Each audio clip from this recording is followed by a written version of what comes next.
come out of an exec session on legal and personnel and one on collective bargaining.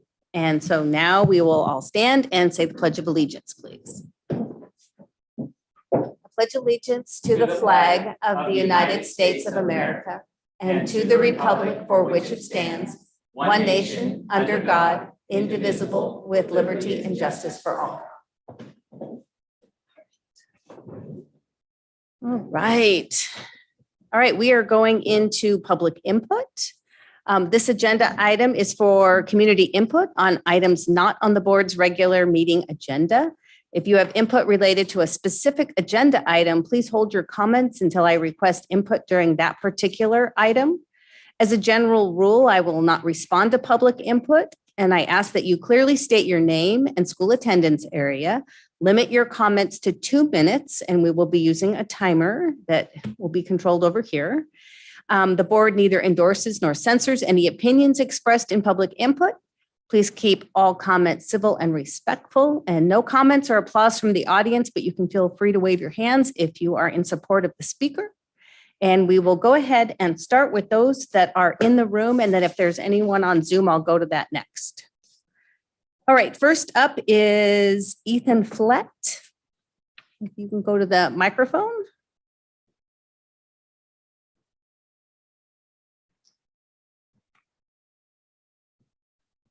Good evening. My name is Ethan Flett, and I'm a senior at Issaquah High School and currently attending classes at Bellevue College through the Running Start program. In previous board meetings, the increasing amount of students choosing to take classes through Running Start has been discussed. Why would so many students rather take classes at one of the colleges? It's a complex question, but to my classmates and me, there is a clear factor. PE at IHS is failing its students. I'm passionate about physical activity, but I wasn't always that way. It's thanks to the inspiring cross-country coaches, as well as my middle school PE teachers, that I was able to find sports and hobbies that kept me healthy. Unfortunately, this is rarely happening in PE at IHS. Students are being shamed for their weight, punished for their medical problems, having 504s and IEPs ignored, expected to have equipment that was not given to them, shamed for their undergarments, and having their preferred names and pronouns not honored. And these are just the complaints that I know of. However, far and away the most commonly cited reason for kids dreading PE class is the 5K. Standard 5 on OSPI states that students will recognize the value of physical activity for health, enjoyment, challenge, self-expression, and social interaction. While this run may meet some of the requirements stated in the standard, it fails in perhaps the worst way possible. It causes kids to hate running. The moment that has stuck in my mind was after I had completed the 5K and gotten back up to my classroom. A group of kids watched the track through the window, making fun of the students down below. Imagine you are one of those kids running in front of those classrooms full of judgmental eyes. What do you think the odds are that after all that humiliation, you're going to keep running after the semester ends? What is the use of running if it doesn't encourage students to stay in shape after the class is over? The 5K only serves students who are already athletes, and it is a tool of cruelty for everyone else. Those of us who want the 5K to end are met with blame towards the teachers. You can finish your sentence. And the teachers union. This is not an excuse. The law allows school to waive the physical education portion of PE on account of physical disability, employment, or religious belief, or because of participation in the direction of athletics or military science and tactics, or for other good cause. So please, either fix the numerous issues with PE at IHS or waive the physical education requirement for more students. Thank you for your input. Appreciate hearing that. Thank you for all following that direction. I see the hands waving. Next, I will go to Chris Flett.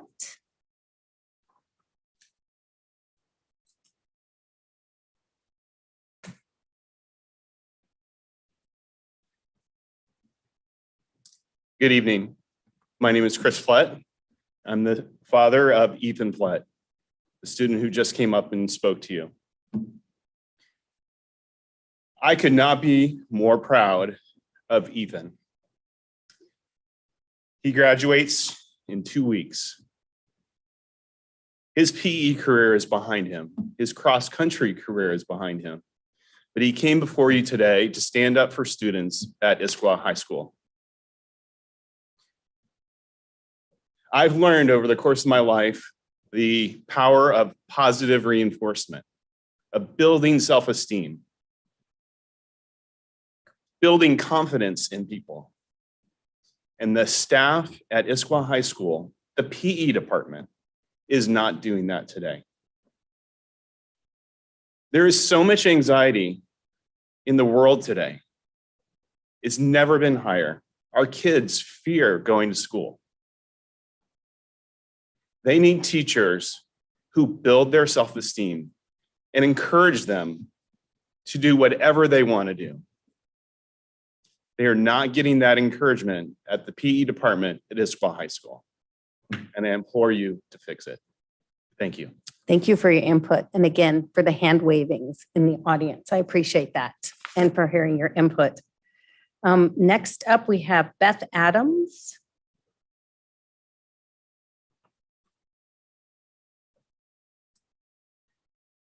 So my name is Beth Adams. I'm a kindergarten teacher at Sunset Elementary. I've been a kindergarten teacher for 17 years, 4 of those at Issaquah School District. I could not have been prouder when I was hired to work for the school district in 2018, one of the top public schools in the state. I was excited to say I am a teacher for this top performing district. However, this past year has made me rethink my decision to continue working here, and I am deeply saddened by this. I thought Sunset and ISD would be my forever school and district. A little bit about myself. I am a born teacher. From the time I started school as a student, I have known that I was destined to become a teacher. This is my calling, and I love what I do. Recently, I have begun to rethink my career choice, and it's led to an existential crisis. Who am I, if not for a kindergarten teacher? My experience over the past few years with violent and destructive student behavior has me rethinking my career, as well as the lack of support these students and all of the students and staff are receiving for these intense behaviors. Mind you, all of the teachers, staff, and admin at my school building are going above and beyond for these students, but it's just not enough. I am expressing my deep concerns over the behavior I have observed over the past couple of years here at Sunset, behavior that has only increased in frequency, duration, and intensity, to where I and my students do not feel safe at school. I worry about the behaviors my students see daily and how that impacts them both academically and emotionally. Our building implements multi-tiered systems of support with fidelity. However, the behaviors are escalating and not diminishing. Our teachers follow best practice when it comes to PBSES, and yet the behaviors are growing more intense and frequent. On a weekly basis, classrooms must go into modified lockdown because of unsafe, violent, and destructive behavior occurring in the halls. Furniture is thrown, displays are destroyed, shouting and obscenities can be heard coming from students in crisis in the halls. I do not always know how to comfort my kindergarten students as they witness students in crisis. There are times when students cannot go out in the hall to walk down the hall to use the restroom because it is not safe to do so. We are struggling, and the thought of counselors, coaches, and psychologists not being present next year is beyond concerning. Thank you. Thank you for your input. We appreciate hearing from you. She emailed that to us. We've already all received it and read it. Thank you. Gina Montgomery.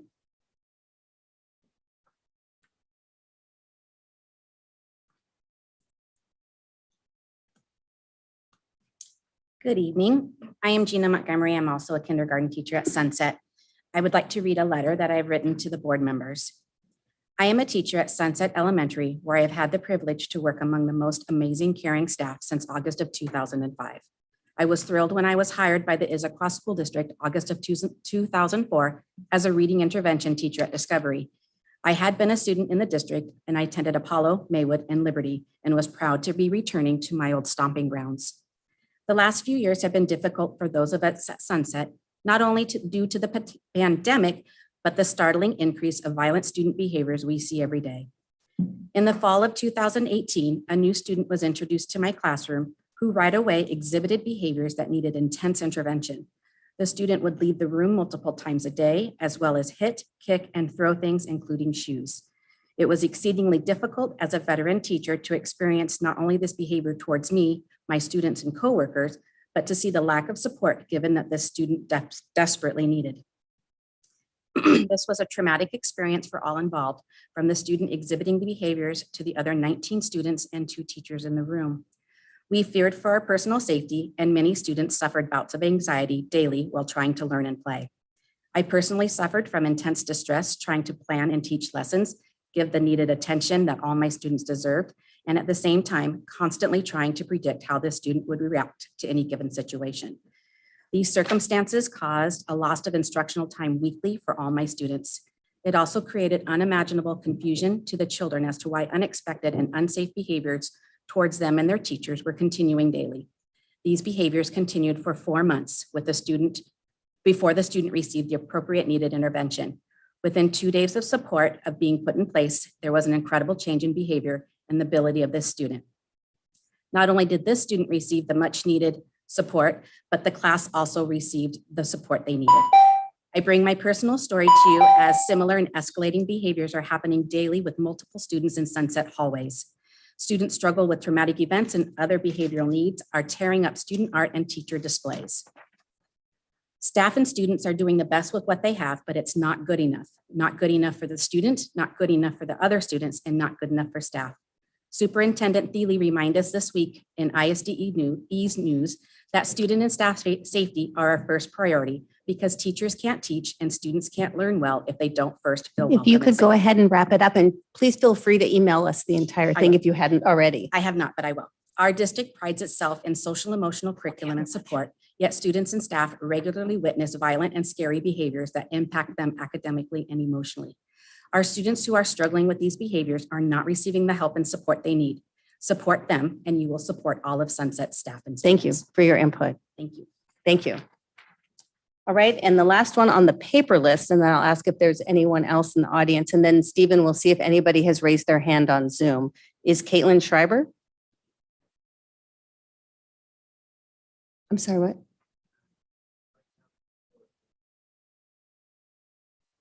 Who's out there in Zoom? It's Jamie Longoria and Naomi. Okay, we'll take those two. So we'll start with Jamie. If you could unmute yourself and turn on your video. And then like the rest, state your name and attendance area. And we have a timer going here. Hi, my name's Jamie Longoria, and my children attend Issaquah Valley Elementary.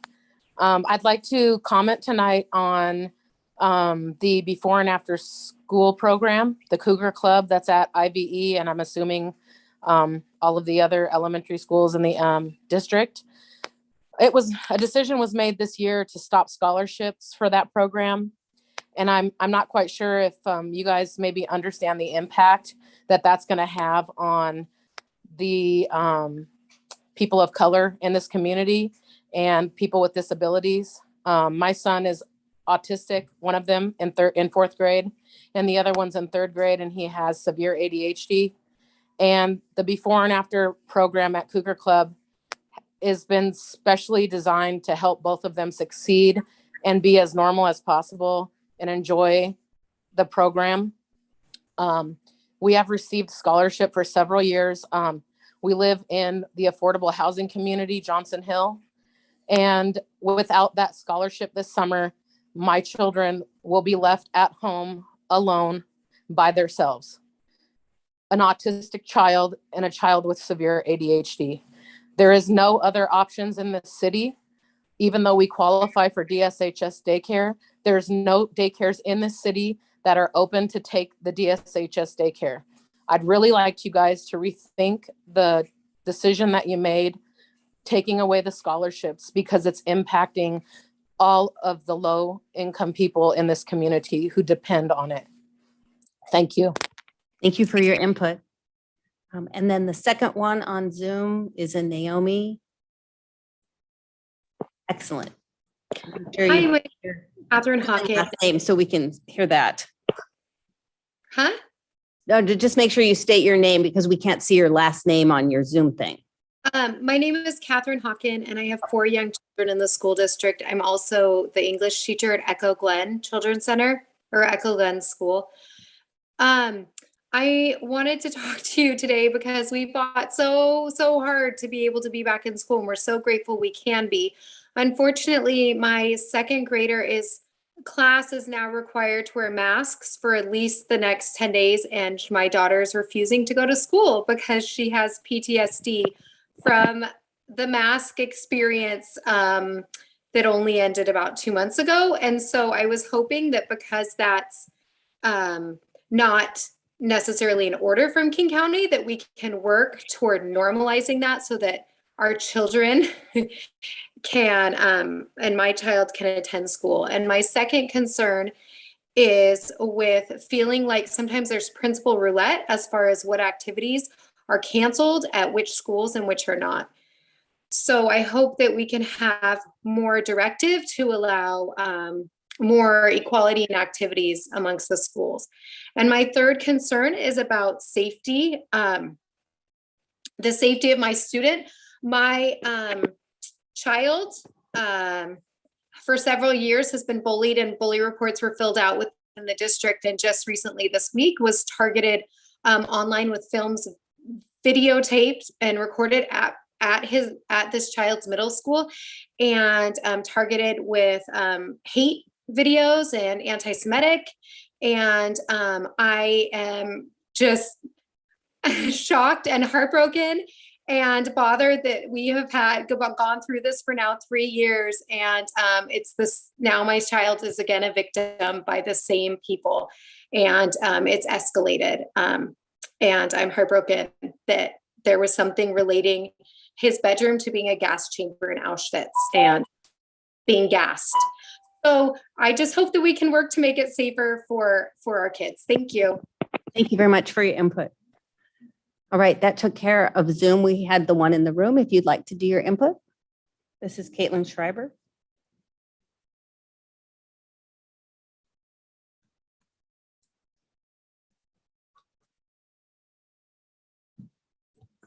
My name is Caitlin Schreiber, and I'm in the attendance area of Skyline High School. I'm actually speaking here today for a lot of parents that have come to me and shared with me a lot of things that are going on at their home schools and with their children.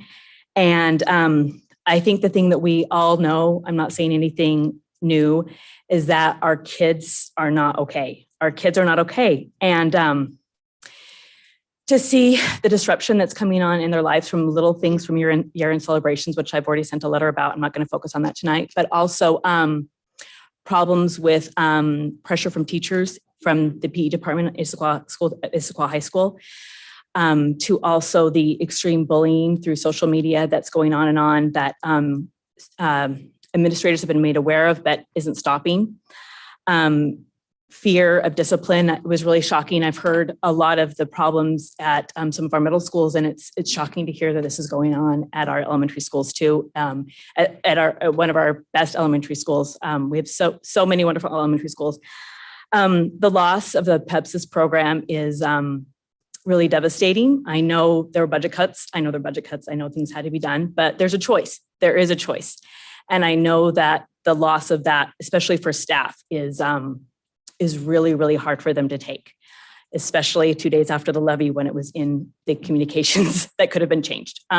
So anyway, I know you know all this. I know everyone's doing their best, but it's just really hard to have the end of the year be like this, where the problems are just bigger and bigger and getting worse and worse, and really, really fearful for a lot of our families. Thanks for your time. Thank you for your input. All right.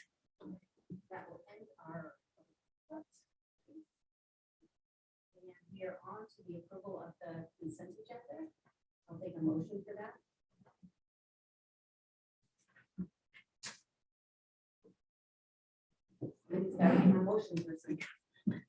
I move the consent agenda be approved as presented. Gotta make sure my mic's on. Second. All right, all those in favor of approval of the consent agenda, say aye. Aye. Aye. And Suzanne, are you still there? I'm here. Aye. Great, thank you. Okay, so that one's approved. We are on to the establishment of the regular agenda. Are there any changes? Yes, actually, President Moore, there is a change. Unfortunately, the final documents from the State Auditor's Office are not available for tonight's meeting. So we'll have to bring this monitoring back for our June 8th meeting.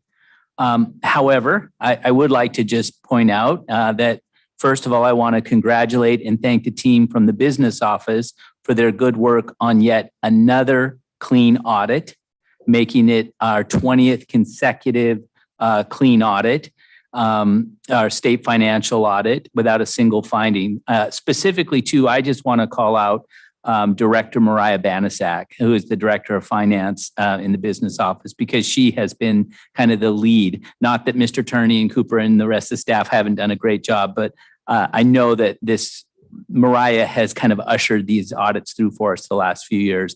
And again, I just want to be really clear as I state, yet another clean financial audit, 20 consecutive years without a single audit finding for the ISD. I know Marnie and I were able to participate in the exit conference, and we were thrilled to hear that. And we will share more as we take care of EL5 when we put it on the agenda for June 8th. And they had mentioned that they had the draft documents, but didn't have the final, even though nothing was changing, version of the documents for us. Yes. They just didn't arrive in time for this meeting. Unfortunately, yes. Well, we'll put them on the June 8th and we'll be able to talk about it again. Yeah. Great. Because that is one of those good pieces of news. Absolutely. Absolutely. All right. So unless there's any objection, we'll take that as our final agenda and remove that item. All right. Then we are up to exciting item, because I am so looking forward to our next steps. Although we're sad to see our existing superintendent go, we are also looking very hopefully forward for our new superintendent contract. And I know Heather was able to join us here on our Zoom. But we will start with a motion I need from somebody for approval of the contract. I move the board approve the contract for superintendent of the Issaquah School District to Ms. Heather Talyik, prepared as directed and reviewed by the board and legal counsel. Second. Thank you, Suzanne. Yes, I worked with after we had determined we had chosen Heather to be our next superintendent. The board asked me to negotiate the contract, which I did in conjunction with our legal counsel. We used the backbones of our existing superintendent's contract and updated it for this one. This contract keeps compensation for our superintendent in line with our neighboring school districts and superintendents. We look to comparables, North Shore, Lake Washington, Renton, Bellevue, Kent, because they're our near neighbors. The contract is, as we have done them in the past, which are 3-year contracts. So this would start July 1st and run through June 30th of 2025. Heather's already been reaching out to the cabinet and making connections. And so as much as it's bittersweet to have you leave, we are also hopeful and, moving forward with a positive vibe into our next year with our new superintendent. So I will open it up to anybody else that has any comments or thoughts. I think it's a fantastic milestone. I'm excited.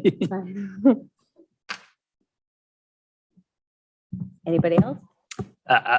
So I wish that I could share that same feeling. And while I'm looking forward to Heather joining us as superintendent, this isn't a contract with language that I can support. And I've been very clear, and just so she's aware, because I know she's listening, we are a no surprises board. And so I communicated very clearly from our attorney through. So I'm assuming she's heard this. I believe contracts are, they're memorializing relationships. And for us, it's a give and take. And willing to give on things like compensation means that language is important to me, for example, about really having awareness of if you're going to be looking for employment elsewhere. I think it's important that our community would want to know and to know early.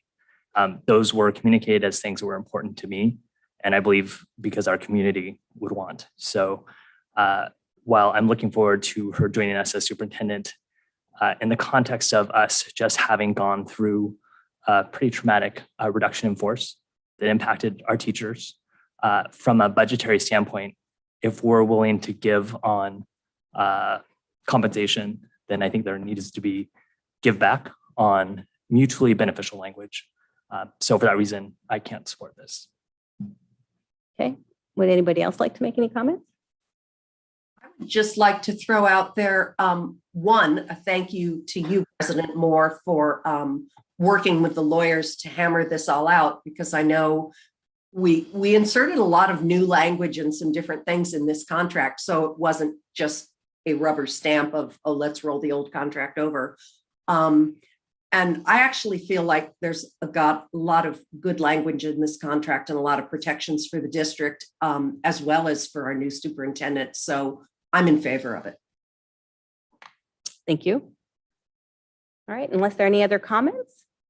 Oh, Marnie, go ahead. Well, I just want to say I'm looking forward to beginning a relationship of trust and of mutual respect with this contract, because I would agree there was some language that was proposed that wasn't put into it that would have offered the board a feeling of a little bit more respect in our relationship.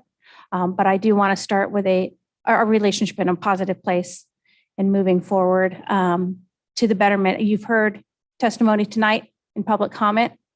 This district still has work to do. And it is not going to be easy work, as we have to include in that work budget cuts, and we have somebody brave enough to step into this district at this point. And I appreciate that.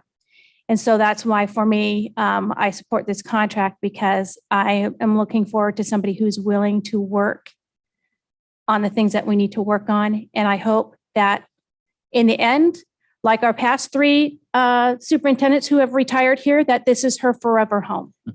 And I hope that we can create a relationship in which that becomes the truth. All right, unless there's anything else. Then all those in favor of approval of our new superintendent's contract, please say aye. Aye. Aye. Opposed? Nay. All right, and that contract is approved. So welcome aboard, Heather. We are very excited to have you be our new superintendent starting July 1st. And I know the whole room can do the hand waving. Exactly. So Heather, if you'd like to say a few words, you're welcome now to unmute yourself and join in. I know I've been in communication with Heather, and I don't know if Stephen, you need to do anything to let her unmute. Wasn't able to be here with us at this meeting, but she's going to come back and be in person so we can welcome her at our June 8th meeting. But this gives her a chance to be here now. Are you able to unmute? Oh, there you go. I can. Can you hear me? Yes, we can. Wonderful. I just want to say thank you so much for your support. I am so thrilled to be starting in July, and just appreciate all of the words of just confidence and excitement that I've heard from every single person I've gotten to speak with across the cabinet, and along the way working with you, Anne, and Superintendent Thiele. So thank you so much. And I look forward to partnering on transition. And I am visiting my mother in Rhode Island, so it's 9 p.m. in the East Coast, but I do plan to be in person for the board meeting on June 8th. So thank you so much. I look forward to getting to work. Excellent. Well, you enjoy the rest of your time on your trip, and you can sign off our meeting, and we will look forward to seeing you in person on June 8th. All right. Thank you, Heather. All right. Perfect. All right. That item down, and then we have removed EL5 from the agenda, so we'll skip over that. Oh, I need my piece of paper. You need one of those. Yep. So now we are moving into a public hearing on the director district boundary changes. These were all sent out in advance. They're attached to the agenda. So I'll take us into the specific public hearing piece, and then you can explain more. Okay. So I'll gavel us in. I now declare the public hearing open for the director district boundary review. All right, and then you were going to explain the process. Yeah, just a couple of things around this, what's happening here. So this is something required of all public school districts every 10 years after the national census is taken. Our 2020 census got delayed a bit due to the COVID pandemic. So we're a little later than normal in this process, but this is following a required process. The goal or requirement is to have approximately an equal number of residents in each director district. And just a reminder that even though we have 5 school board director districts, all eligible ISD voters can vote for school board directors that are on the ballot, regardless of which director district they live in. That's kind of a clunky way to say it, but whenever one of you appears on the ballot, everyone in the ISD gets to vote. You don't have to vote just for your own director district. I just wanted to clear that up for folks. I do want folks to know too that the Issaquah School District, like most public school districts, uses an outside demographer to conduct this work because they have to look at all the maps and the populations and all of that. We actually use the Sammamish Data Systems, which is a group that's used frequently by districts in this region. All current school directors remain in their same director district on this proposal. So the good news is none of you have to rerun for your seat or anything like that. While you're going, Stephen, can you open the proposed DD director district map? Okay, now keep. Sure. That way people can see it. Well, and that was really the main thing that I wanted to say. That essentially what has to happen every 10 years is we have to look at the borders of our district. We have to look at our 5 director districts to see, do we have a balance of population in each one? And so you might notice, for example, that the director districts up in the Sammamish area are quite a bit smaller because you have a much higher population density. So the actual physical size of a director district, it's really dependent on the number of residents that reside. And so some of those areas where you see director districts that are, half the district, I'll point out there's a lot of uninhabited space in those areas. And so I believe, we always start from the premise of we don't want to change a director, a sitting director's. We don't want to move anybody out of the place they were elected to represent, and which we were able to do quite easily this time. There was not any major adjustments that had to happen, but every 10 years you do have to tweak these boundaries in order to make sure that you get the appropriate population balance. And so I believe that's what this proposal does. And after the hearing and the two weeks following to our next meeting, I would recommend approval of these new director district boundaries. Right. So this will be an item that will come back before the board for actual approval. This is just an opportunity for you all to see it and for the community, which I will ask for input. But does anybody have any questions related to this before I ask for input?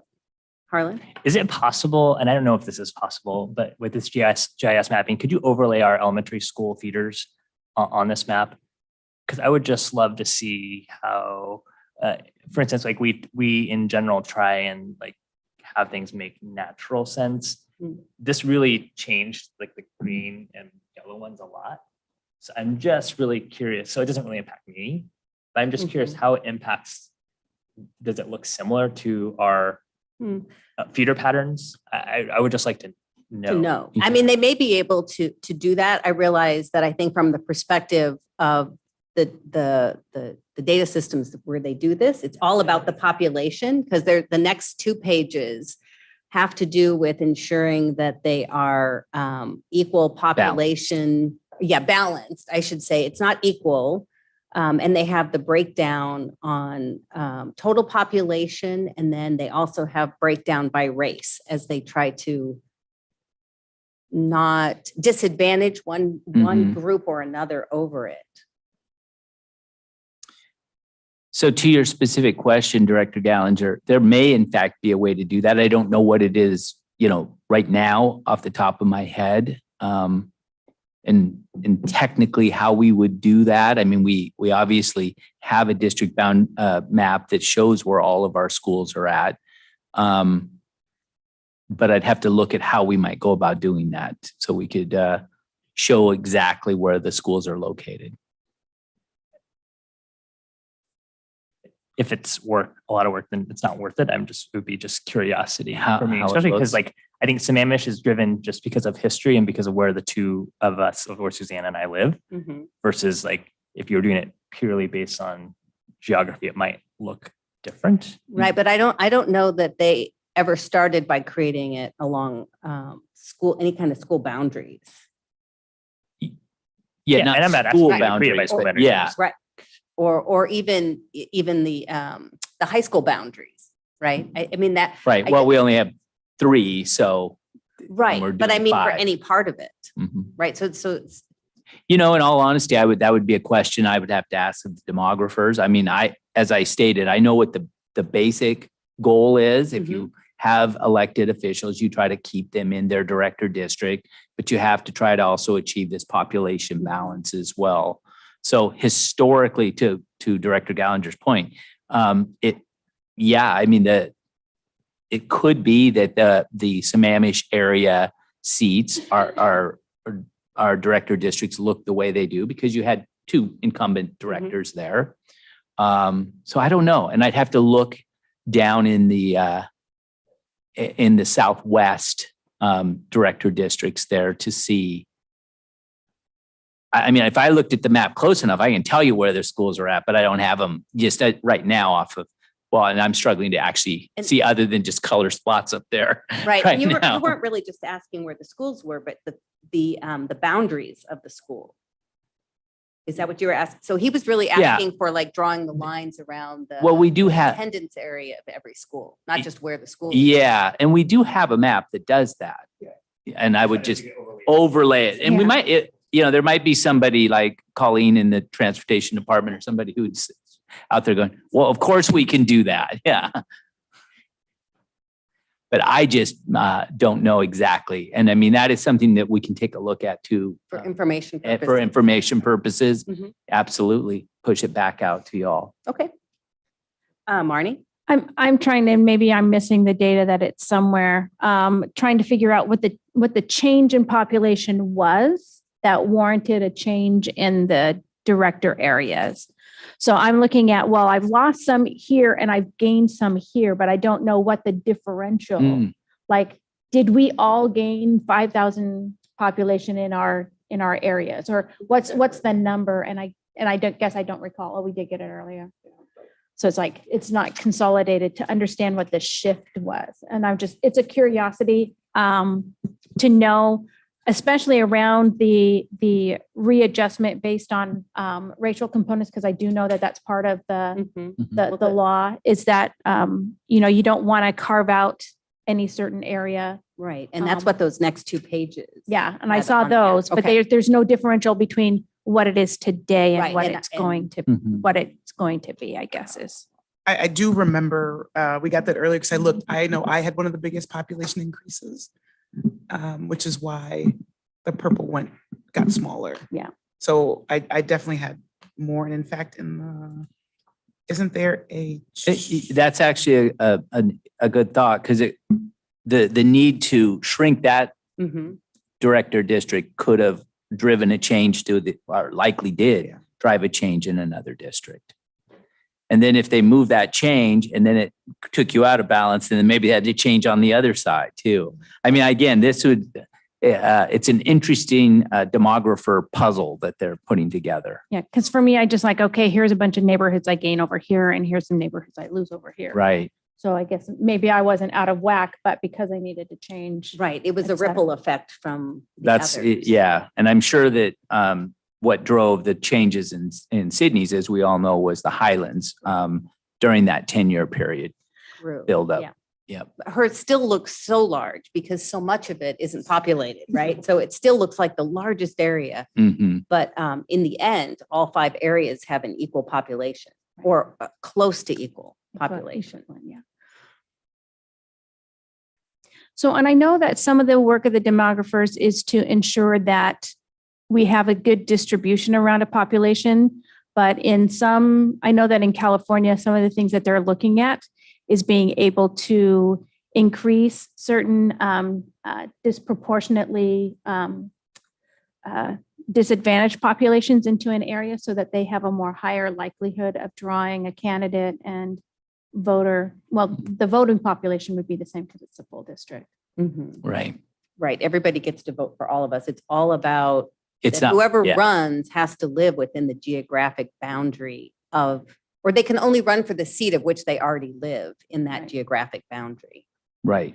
And so, because I know this is an issue in California, and so they look for that. And I think what we're doing with ours is being able to disseminate our population by race so that it empowers them to be able to, there's many districts and many options for them to run, many seats that they would be eligible for, because our communities of color are spread throughout the district.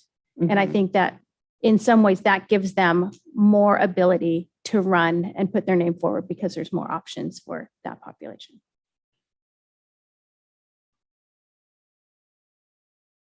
There are other questions too that come along, certainly reach out in between now and the next board meeting, and we can try to seek out those answers for you as well. So I'm going to see if there's any inputs. We can finish our script.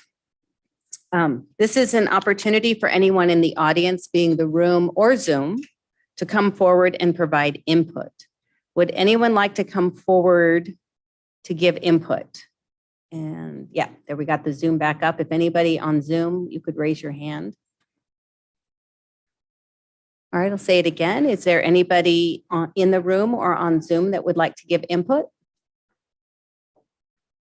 And for the third time, because it's required by the script, would anyone in the room or on Zoom like to give input? And I don't see anybody. Well, I'll go ahead and declare the public hearing on Director District Boundary Review closed. I call the regular board meeting back to order, but by all means, Sydney, if you have a question or comment on it, go ahead. I was just going to make the comment. I found what our total populations were. Just which number are you? Just to give a sense. You're 2. So actually yours and mine were pretty close. So I did have the largest population at 25,000 down to the first being 22,000 in the current population. So that's how the leveling worked out. So 2, 1, and 3, both at 22, just almost 23,000. 2 and 5, just at about 24,000, and mine at 25,400. Right. And now the proposed rebalances them to be about 24,000. Right. For a total population of 120,000 in the district. Okay.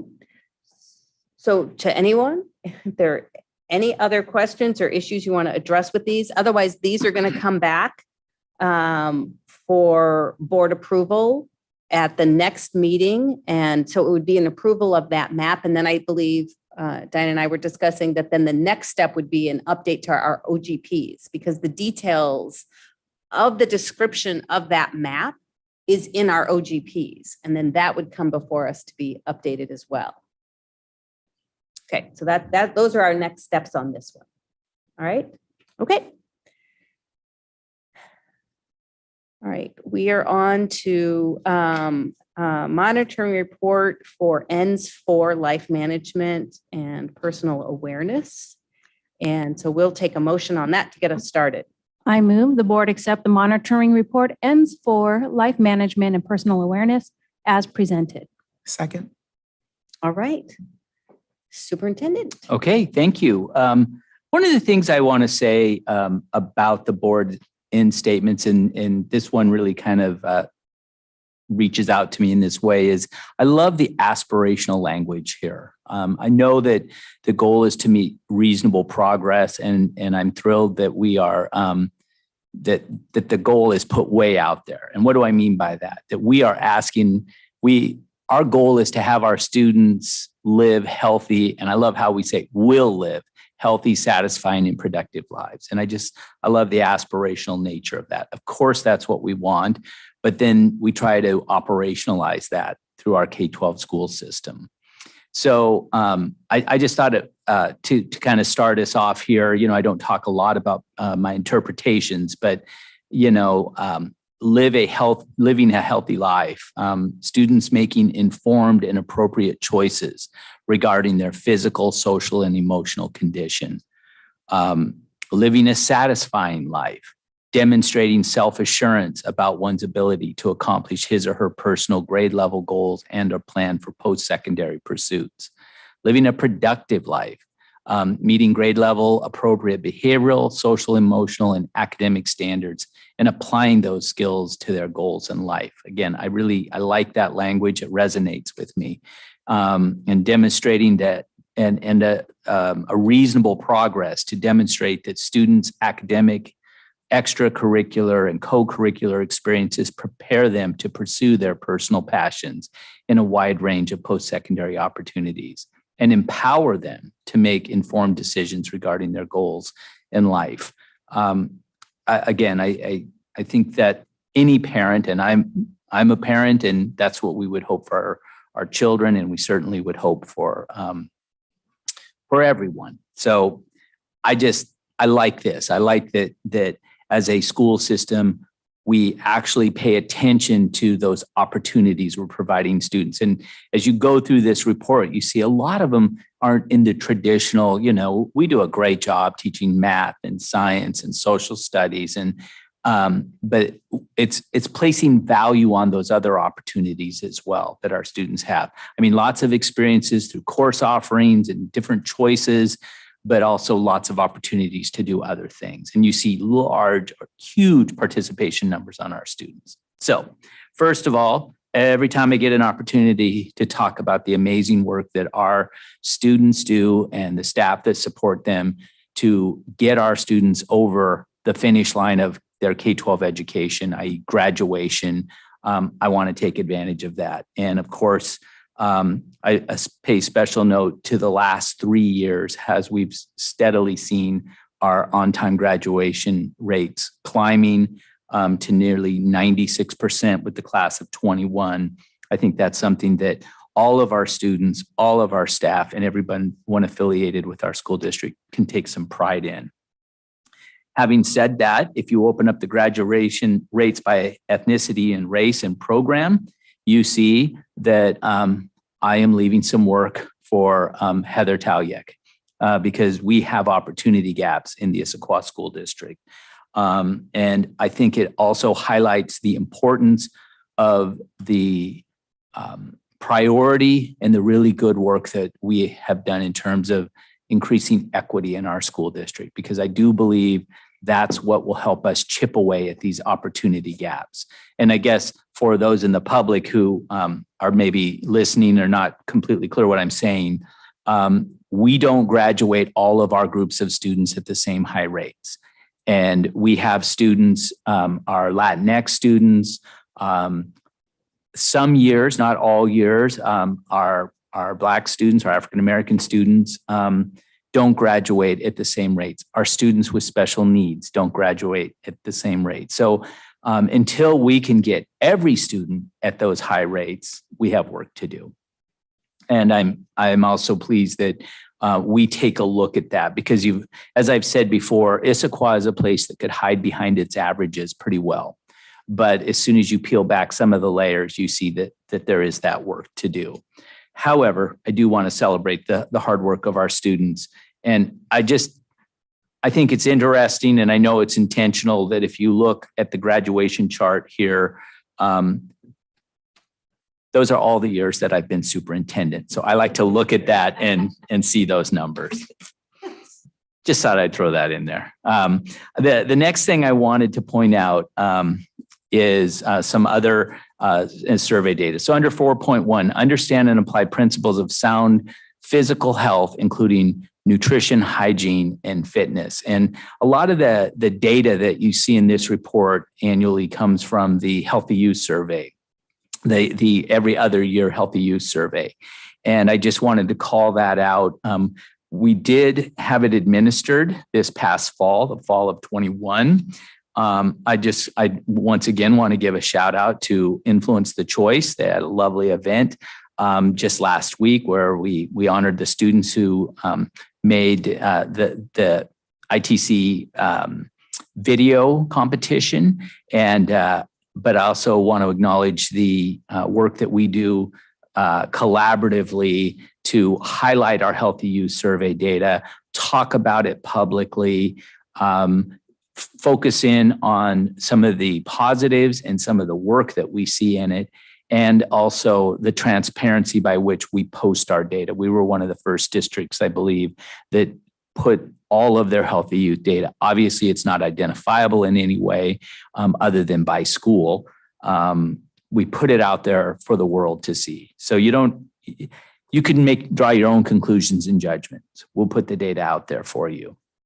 Some interesting things. Between 71 to 79% of our ISD students reported being prepared to avoid drugs, sexual health issues, and social relations. So somewhere between 70 and almost 80% of our students are telling us in our post-grad survey, these are our seniors after they've graduated from our school system, that when they reflect back on that, that they felt prepared to avoid those things. And I guess the inverse of that is that only 13 to 16% report being unprepared. So again, kudos to all those teachers and counselors and administrators and the families for working with their students to help them have those safe habits so that they can apply principles of good health as well. And so I would call folks who are interested in this sort of thing to review the Healthy Youth Survey data, and it is on the ISD website. That's under 4.1. Under 4.2, understand and apply principles of sound mental and emotional health, and learn to identify signs of emotional health concerns in self and others, which is kind of an extension of that work now. And I appreciate that, because we've learned through our work on mental health that sometimes a good friend or a classmate or a colleague can be the one who might see it and help seek out help for the individual that's suffering too. So I did find it interesting, and I have to admit that I think that this data, it's a lot of times the data that you get is impacted by the time at which you're taking it. And I'll remind us again, this survey, the Healthy Youth Survey for this administration was in this past fall. But at that time, I'm really happy to report that 87 to 92%, and remember the Healthy Youth Survey is taken by 6th, 8th, 10th, and 12th grade students. 87 to 92% of ISD students self-reported feeling safe at school. Again, in the wake of the recent events that have happened with a school shooting in the state of Texas, I can't say our students would self-report that high of a level today, but it was encouraging me to see that data, that our students still, the vast majority of them feel safe at school. And I think that goes a long way towards helping them be able to focus on their schoolwork, to be happy, to be able to participate in their class activities and other activities in the school. It's not 100%. So again, we leave ourselves some work to do. Let's see, I just was going to highlight some of the things. A lot of information provided by the staff, and grateful on the technology use and the safe use of technology and data. This is going to be a challenge for society. I was going to say for our school system, but really for our society. We heard some in public input tonight, and I know my building administrators and those that support them. We do see more online social media type things that it's just become much more of an issue with issues of bullying and shaming and things like that. So we have a lot of work to do in that particular area, but you can see from the pages the things that we are working on with our students. they're only getting one clear message from the ISD, that you should not use these things to shame anyone, or bully anyone. There's a lot if you watch or view social media, you see a lot of inappropriate things happening out there. But I just want to be clear. The message they're getting from us is that is not healthy. It's not good for you. It's not good for your mental health. But we understand that just because we tell students not to do something doesn't mean that they don't do it. So we've got work to do to help our students understand how important that is. But there's a lot of information there in terms of the work that staff are doing out there. Under 4.4, identify and understand and develop their personal strengths and interests. I've looked at this over the years, and I'm always a little fascinated by it. But so, we do exit surveys as part of our data gathering for these monitoring reports. And we do exit surveys at 5th, 8th, and 12th. Those are those transition times. In our 5th grade exit survey, when we talk about opportunities for creativity and individuality, over 90% of our 5th graders report that they have creative options, and which I think is wonderful. Then I look at the senior exit survey where we ask the exact same question, and I see that number ranges between 71 and 78%. So somehow we're losing the opinion of our students that they're losing opportunities for creativity. Now, I will point out, however, our Gibson X students report at 91% that they have opportunities for creativity. I think it has to do with the design of the program, obviously.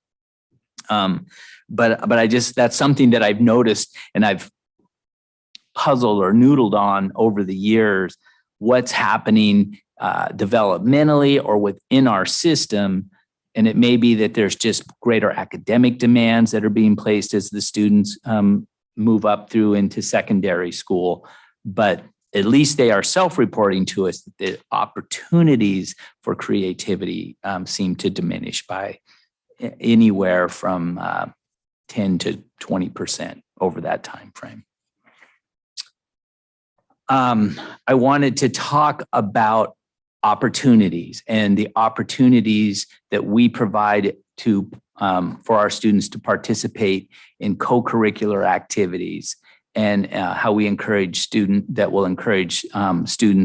personal strengths and interest. And here I have to give a shout out to 2 organizations that are really strong collaborators with us in this area. And that's the Issaquah Schools Foundation and our individual PTSA.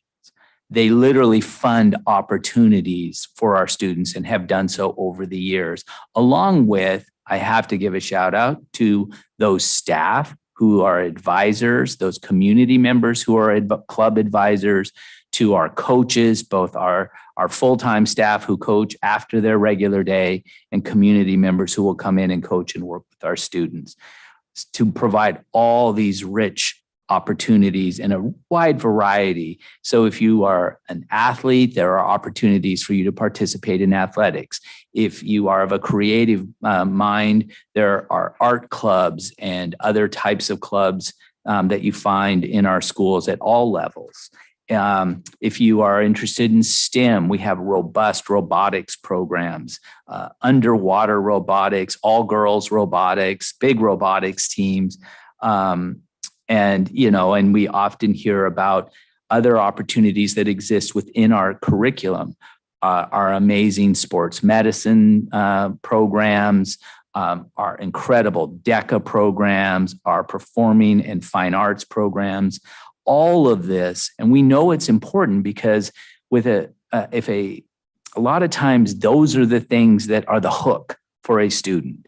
And I can say for myself as a young person, there was a time in what used to be junior highs back then that if it wasn't for these types of opportunities athletically, I would have had very little interest in school. But because I enjoyed doing that so much, I knew I had to show up for school. I had to participate and keep my grades up and everything. So just really appreciate all the efforts that community members and staff, and again, the Issaquah Schools Foundation and our PTAs help make for our students so that they do have just a real rich menu of opportunities to participate in.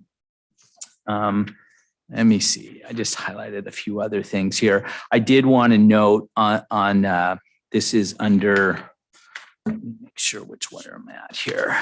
Under 4.6, be resilient, take informed risks, deal constructively with failure, and be flexible and adaptable to change. And there's a lot of information in survey information in here again. And but one of the things I wanted to point out was the work that has been done and really prioritized by the school board as it relates to grading practices. And there's a link there to our secondary grading principles on our website, and that work, that important work that is moving forward under the newly revised EL 12 as well. And we heard some of that at our last board meeting, some of the work that is happening. But how that relates to this is because we are encouraging, promoting, and developing a grading system that talks about and allows for second chances and trying it again. And I think that really does go to the heart of being resilient and taking informed risk. We want our students to do that, but we don't want them to give up. And so I appreciate the efforts that are around that work on EL 12. Let's see. And then I think that might have been all I highlighted before we can take some questions. So overall, I do, and obviously coming out of the shutdown, I think one of the things that we saw that was so detrimental to our students when we were forced to close our schools as a result of the pandemic, they didn't just lose their academics. They didn't lose their English class in an in-person way and had to move that to virtual. We lost a lot of activities. Now, I know that our teachers and our students got creative as the lockdown continued. That's probably not quite right, the appropriate way to phrase it. As we were in remote learning and then hybrid learning, folks got more creative in how they could do clubs in that Zoom setting and all of that. But boy, it's just really hard to replicate some of these experiences in a virtual setting. And I think that we've talked a lot about the emotional and the mental health toll that remote learning took on students. I think a lot of that was because they lost a lot of the opportunities that we talk about in INS4. And so I'm just so happy. And you'll notice we have really high participation. Kids came back, our students came back ready to do stuff and participate. So I guess for me, the directive from you all last year to get these schools back open full-time, 5 days a week was so important. And I think it has improved INS4, certainly. The students this year have had a significantly better experience as it relates to these areas of what we do than the students a year ago in the previous school year. Yeah, we've come a long way Yeah. that year. Yep, that's right. Giving kids back the opportunities that they've traditionally had. That's right. Yeah. Yeah. So I'm ready to take questions, and staff is here as well. So. Ready for any questions?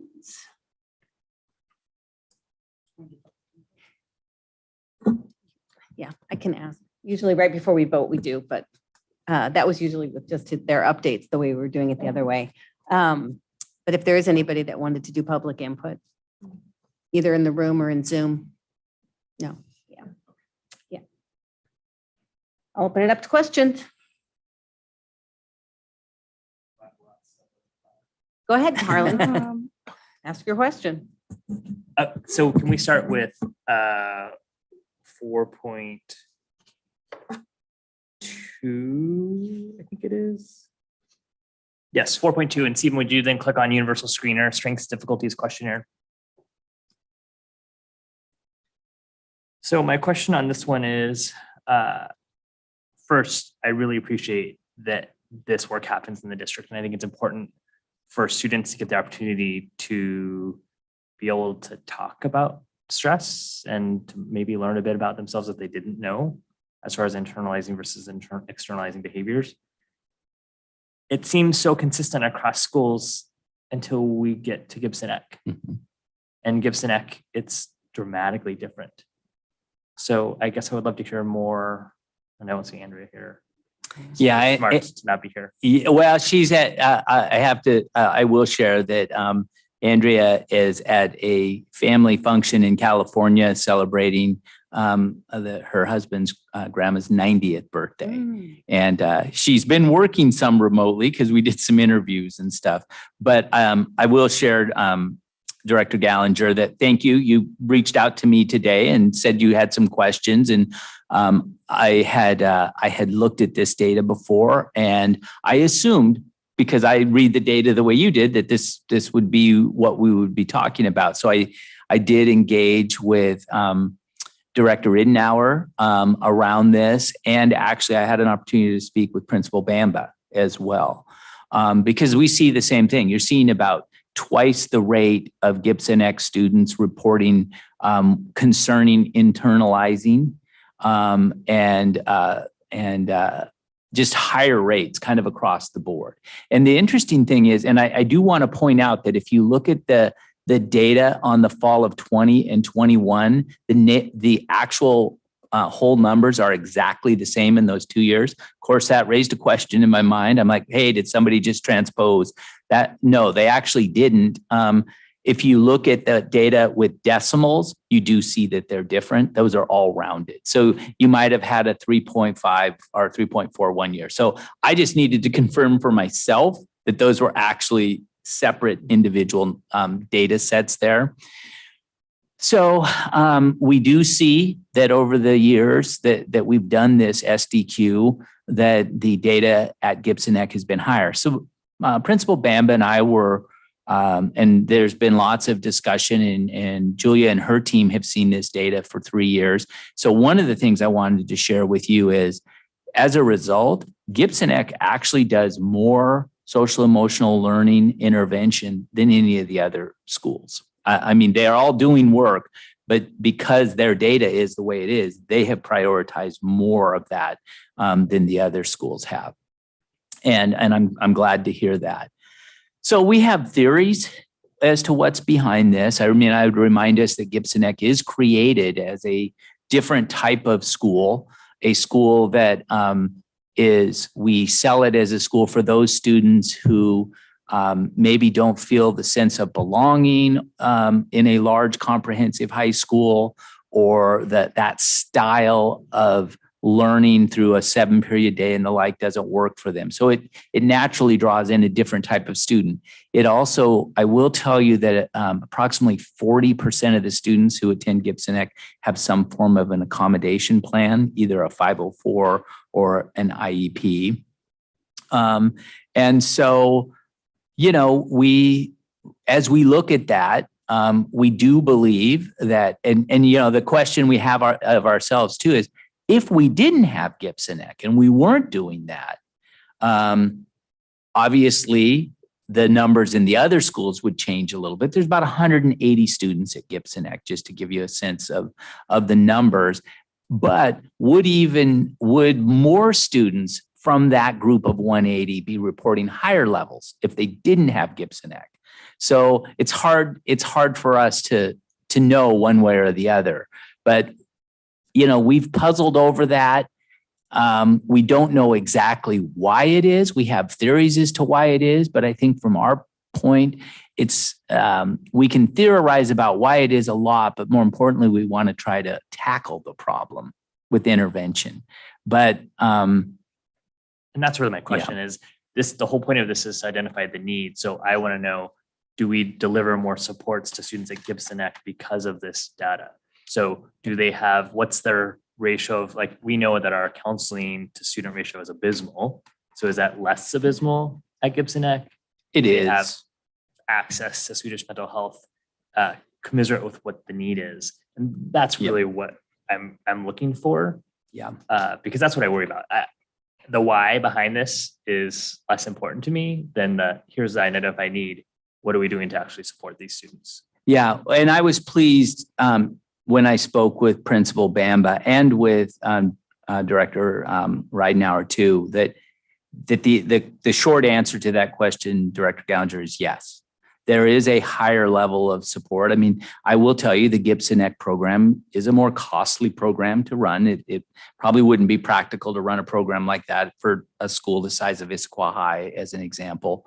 But yeah, and that was the first thing that, so the statement, I wrote it down, they do additional SEL supports and programming, knowing this data about her students and the population. That was a response that I got from Principal Bamba as well. So they do dedicate a greater percentage of their time to efforts to help reduce these numbers. Now they've remained flat, just as they have in our other 3 schools as well. But yes, so the ratios are a little better, you know, and as you know, that model, you actually have a advisor, a single adult advisor that ideally will stay with you for your entire 4-year time while you're there. Now, sometimes staff come and go, but yeah, that's part of the goal that I know Julia and team have, is to lessen those numbers.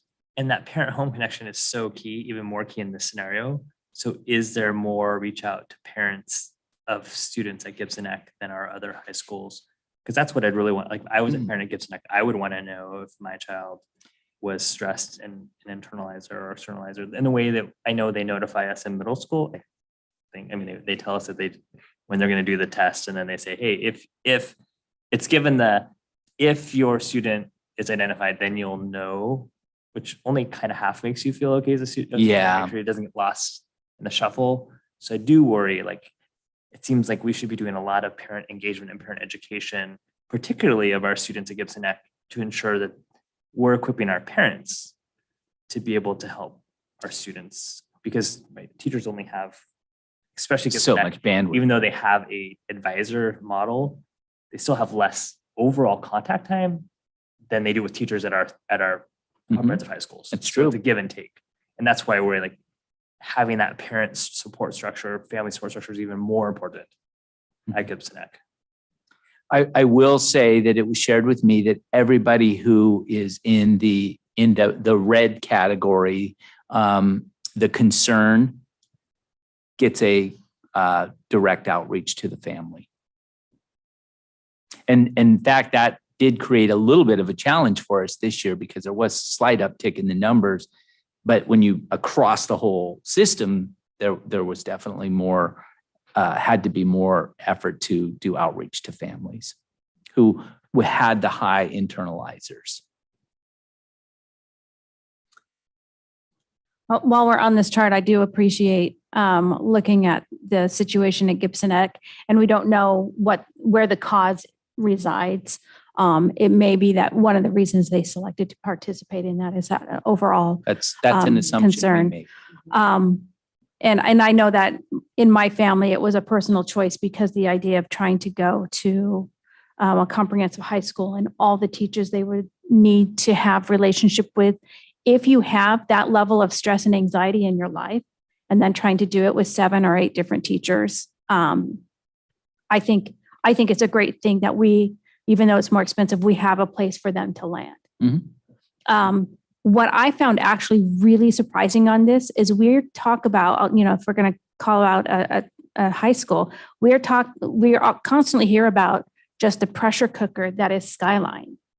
And yet that doesn't show up in the data. So part of me wonders about whether or not kids are, how are kids really responding? I guess I don't know how the system, how the assessment works, because it's not identifying things that we hear anecdotally all the time. The pressure that students are under at Skyline, specifically the idea that they're going to be in Ivy League schools, and the pressure to have an IB diploma, and just what we have heard in that area, and the data not panning out to have that. And so I found that really, really interesting. But I would say this data is consistent with our healthy youth survey data. Actually, Skyline also does not stand out there. And that's a really comprehensive survey, and it's consistent over at least the past 3 administrations at Skyline. So I agree the anecdotal stories don't always match up with what the global data of 2,500 students. Right, well, the anecdotal stories could be very few that are very loud. Right. Versus. Yeah. Or is it we've set a norm for them that they can't identify? Yeah. That would be, to me, it would be, can they not identify those emotional feelings because it's been a norm for them the whole time, that what they're feeling, they feel is normal and not stress. But if you look at the middle schools that feed into it, it's also consistent there too. So I think that could be a possibility. I have not, I'll give you a bird's eye view next year, but this year, I mean, until then, I don't have that. But I can't imagine a happier population of students than to go to Pine Lake Middle School. So, and I don't think I'm alone in that perspective. So, and those students all become Skyline students. I will say, and I want to give some credit to really the current and the previous couple administrations of Skyline High School, because absolutely when I came to the Issaquah School District in 2001 and in the early 2000s, we heard about the pressure cooker that is the ISD a lot. And I know that the leadership and the teachers, and not just at Skyline, but we're talking about Skyline and it had the greatest reputation for that, have really taken that to heart and put things, brought in guest speakers, not just for the students, but also for the families to try to kind of tackle that problem. And I know that Lisa and Donna and Keith could be more articulate than I am right now, but I think there was an awareness of that, and maybe it was just mostly driven by anecdotal stories, but also recognizing that and trying to address it and have students turn the pressure down, I guess. And I think what's interesting, what you've noticed as our high schools have worked towards that, we haven't seen any falling off in the academic data. So I think that was a concern at one time. I mean, there was a time, and maybe I got to go back about 15 years now or so, where there was a little bit of almost a conflict in the system between still people wanting more AP, more IB, more. We need to grow these programs. We need these kids to be getting into the Ivy Leagues in higher numbers. And those that were like, no, I think we're actually doing damage to our kids with all of this. And I think that the leadership has kind of worked through a lot of that, I hope, and that maybe that's what we're seeing reflected a bit here is that, sure, it is a rigorous academic environment. There's no doubt about it. But I think that they've spent a lot more time and attention reminding the students and frankly, reminding the parents as well that it's important to also be healthy, mentally healthy, and not under feel that constant pressure bearing down on you. It's a balance. It's a balance, yeah. And if you skip down to the 4.6 data, Marnie, you'll actually see that the percent of students at Skyline that are in AP or in IB or college and high school classes is steadily decreasing over time. Yeah. So I suspect, and certainly if I can say at least through Keith's introduction to Skyline that he did before registration, was I think that Skyline is doing a better job of matching student desire to student course selection. And I think that there is less community pressure, at least that I feel that the cohort of families that I'm growing through the system with, to like have everyone hit that bar, whatever that bar is. And now it's more trying to match desires with course selection. And I think that will alone give better mental health stress outcomes.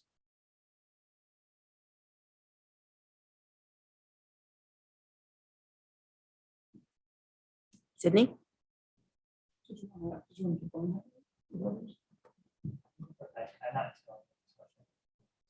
Oh, I'm sure I'm out of order in the document, what I'm about to say or ask. I bounced around. So I'm looking at the senior exit survey data. Which section? See, I was you just don't know about how to you tell got you, I don't know which section it was We'll from. just tell it. Okay, But finish the title. Which data? It is opportunities and creativity. Okay. because I thought that was interesting information. So yeah, I don't remember. I kept open my questions. So it's opportunities and creativity. There's 3 questions. I think it's section 4.4. Awesome. And the question that I'm curious about is question 2.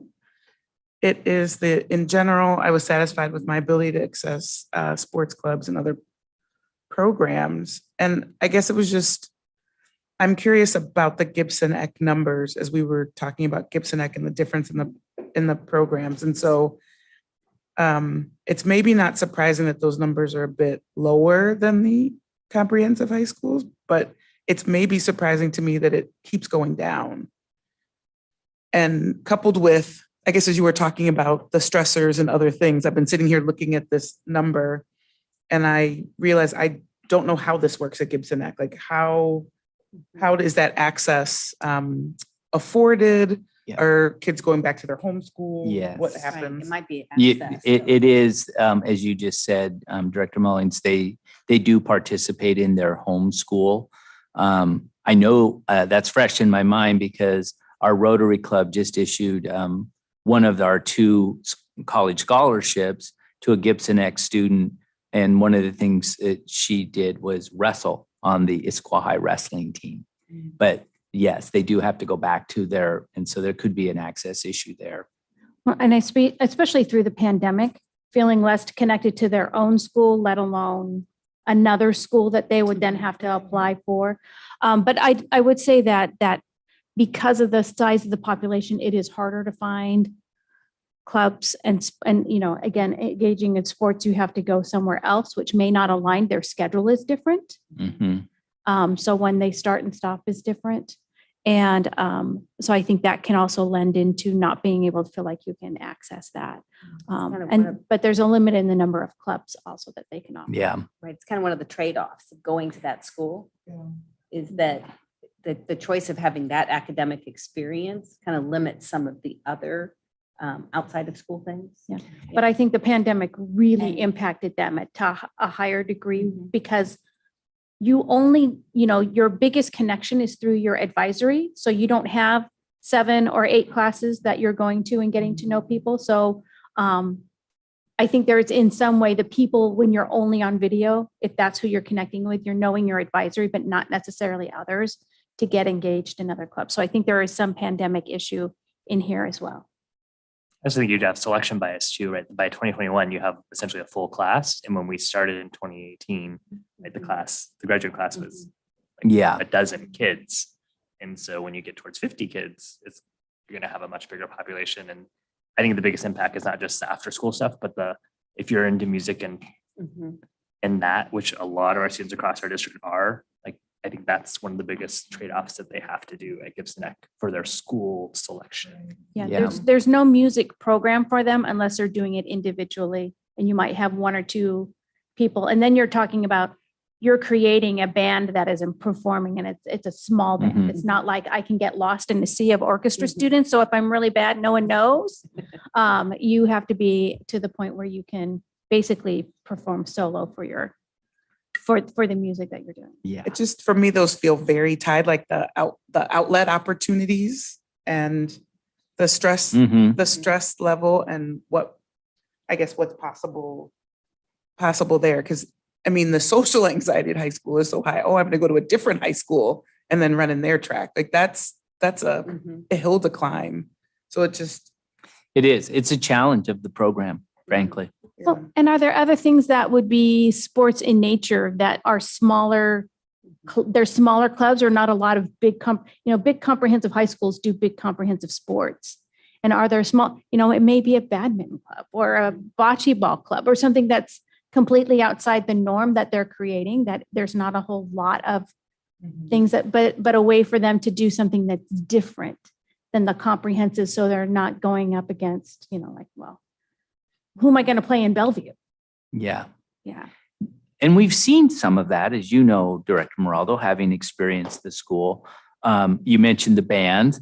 I know there's been a few rock bands formed from Gibson Eck. I haven't seen any orchestras. And I know there's been some interesting clubs that felt fell more into the physical activity side. For some reason, I seem to recall, I don't know if it was a Gibson Eck, like a Frisbee golf club or something like that. I know that there was even I think it was a drone racing club or, so they do come up with some interesting things and some different types of opportunities that aren't necessarily captured here. And it changes from year to year and kids to kids, but it's definitely one of the drawbacks to attending a school like Gibson Eck. I know they make it clear to the students and the families when they're registering that this, and we do have Gibson Eck students. I want to be clear. We have Gibson Eck students participating in their homeschool athletic teams. Every year we do, just not obviously to the levels that we see in the others. Hey, Suzanne, let us know if you have any questions or you want to chime in. No, I'm good. I'm tracking the conversation. but Okay, good. Because I'm trying to make sure I keep a look up there at the screen to see if Appreciate it. you've raised your hand or anything. And you can just unmute and shout out. So going to 4.5, the link of example of expansion of choice through high school English language arts adopted book club. It would be great if that website included our grades 6 through 8 as well, because I know that Emily did so much work before she retired on really expanding the comprehensive approach to book selection in all of our secondary schools. Yeah. And I think that would bring more transparency for the curriculum for our parents to know what the book selections are in middle school. And so the high school and that webpage is just beautiful for our high schools. If we had that for our middle schools, I think that would be just something that our parents would appreciate. So, because, one thing is like, you talk about, hey, you go to your reading right now, but I would really love to know, like, what were the other choices that she chose from? So it's good. That's good feedback. And then going to 4.6, this is where I have lots of questions. And so for the board, I'm looking at the self-select data in the middle school math pathways. So this data looks very different than how it's been presented to us in the past. So in particular, so see if you wanted to pull up any of them to show the pie charts. So self-select data, any of the years, they all look the same for the middle school math. But before, when we got that, it's been a few years, but it showed proportionality where you could directly compare, meaning they were bar graphs. So the pie graphs don't actually help me, meaning when it shows the number of sixth grade math path CC 7/8 by ethnicity and race, I don't really care that it says 69% Asian. I want to know what percent of our student body is Asian. And same thing so we used to, when the data was presented to us previously, remember, so it showed a bar graph of how it relates. So right now it doesn't show us the disproportionality. And so I don't get to see that. And that's what they used to look like. And I know we didn't do this because of the pandemic. So there's probably a loss of muscle memory of that. But we used to see this middle school data in a proportional basis. And so right now, the way it's presented, I can't actually see that. I mean, I could calculate it myself, but the visual part is really helpful. Does that make sense? Yeah. I think, I don't know if Executive Director Melish has a thought on that or and comment. what really matters is by school, you really see the differences and they're really hidden the way it's presented. And I don't think that was the intent at all. Right. I just want to make sure I understand real quick. So you would like to have the percent of each subgroup that are selecting each course, and you'd love to see that by school. Am I understanding that correctly? So that pie chart that's right there, rather than a pie chart, it historically was in a bar graph format, which would have showed the percentage of the students that took the course that were Asian versus the percent of students in that school that were Asian. Oh, okay. It's like a traditional disproportionality ratio. That's what we historically have seen the middle school data look like. Yes. Okay. I understand what you want. No problem at all. So that would just be helpful just to see it in the past. Because what I want to do is see, has there been trends in improvement? Because when I just look at it at first glance, so if you go particularly to the chart for comparing our student, like our schools. I think, which one is it? It's the one that shows all of our middle schools for the selection. And I don't know, I mean, The chart, not the. it's a chart, it's a graph. chart. Yeah. Yeah. Yeah. That you really see, so we have, for instance, at Pine Lake, you'll have 29% of sixth graders choosing advanced math pathway, and you have 14% at Maywood. And so I worry, and this, I know I'm not alone on the board to worry about if they don't get in their 6th or 7th grade year, their options for taking higher level math and science in high school narrow pretty significantly. And so I want to know, again, it's not about the why the data is. What supports are we pushing into Maywood to make sure that those students have the same opportunity to take the same coursework that their students, that their colleagues at our schools north get to take? And that's what I worry about. Like, we're, by virtue of potentially inequitable practices, we're locking kids out of things. And I'm not saying that we're doing that. Right. I hear the concern there, That's though, my- because geographically it seems to fall out. Yeah. Mhm. Do they have the same opportunity? Right. To take. Right, that's what I wanna know. Yeah. For them. But then, yeah, we gotta be careful. We don't go back into the pressure cooker. Everybody's gonna Yeah. take it. There's also one set of data that we don't have is 7th graders taking 7-8 math. Is there? Because I look for it. I said, okay, so it's not with the pocketed. That's confusing. I want the math together and the, okay. These Well, reports. 6th grade first. Yeah. So that's all. I just bring that up to highlight. I'm not looking for any answers or magical things, No, but I just want to make sure that our students at Maywood have the same opportunity and that they're getting the same messaging. Because what we know historically is if we will go back to our elementary schools, and if highly capable is only based on teacher referral, that it was a different student population. So in the same way, I want to make sure that our messaging to all of our parents is the same from both our teachers and from our administrators, because I have no reason to believe that a student at Maywood can't be as successful in math as a student at Pine Lake. And I want to make sure that they're getting the same message and the same support. And so maybe what would be helpful is to see the percent of, because you guys do the testing of students or some sort of, you generate a letter home to your 5th grade parents on if they got this score on their SBA and they got this on that, then they should take this math course. Trying to give them some data to make an informed, that's the informed part of the I've self-select. complained about that form forever. So it we might be have helpful- changed that form quite a bit to also talk about interest and work habits, willingness to work hard for the class. Like if you're taking an advanced class, knowing that you may end up having additional work. So we have tried to change that to be, here's some guidelines, but trying to be more careful to include some of those behavioral aspects on that form now. I believe that is on our website that we shared a link to. You can see the communication. If it's our website changed, as you know, so we try to get everything back up. I'd have to double check that.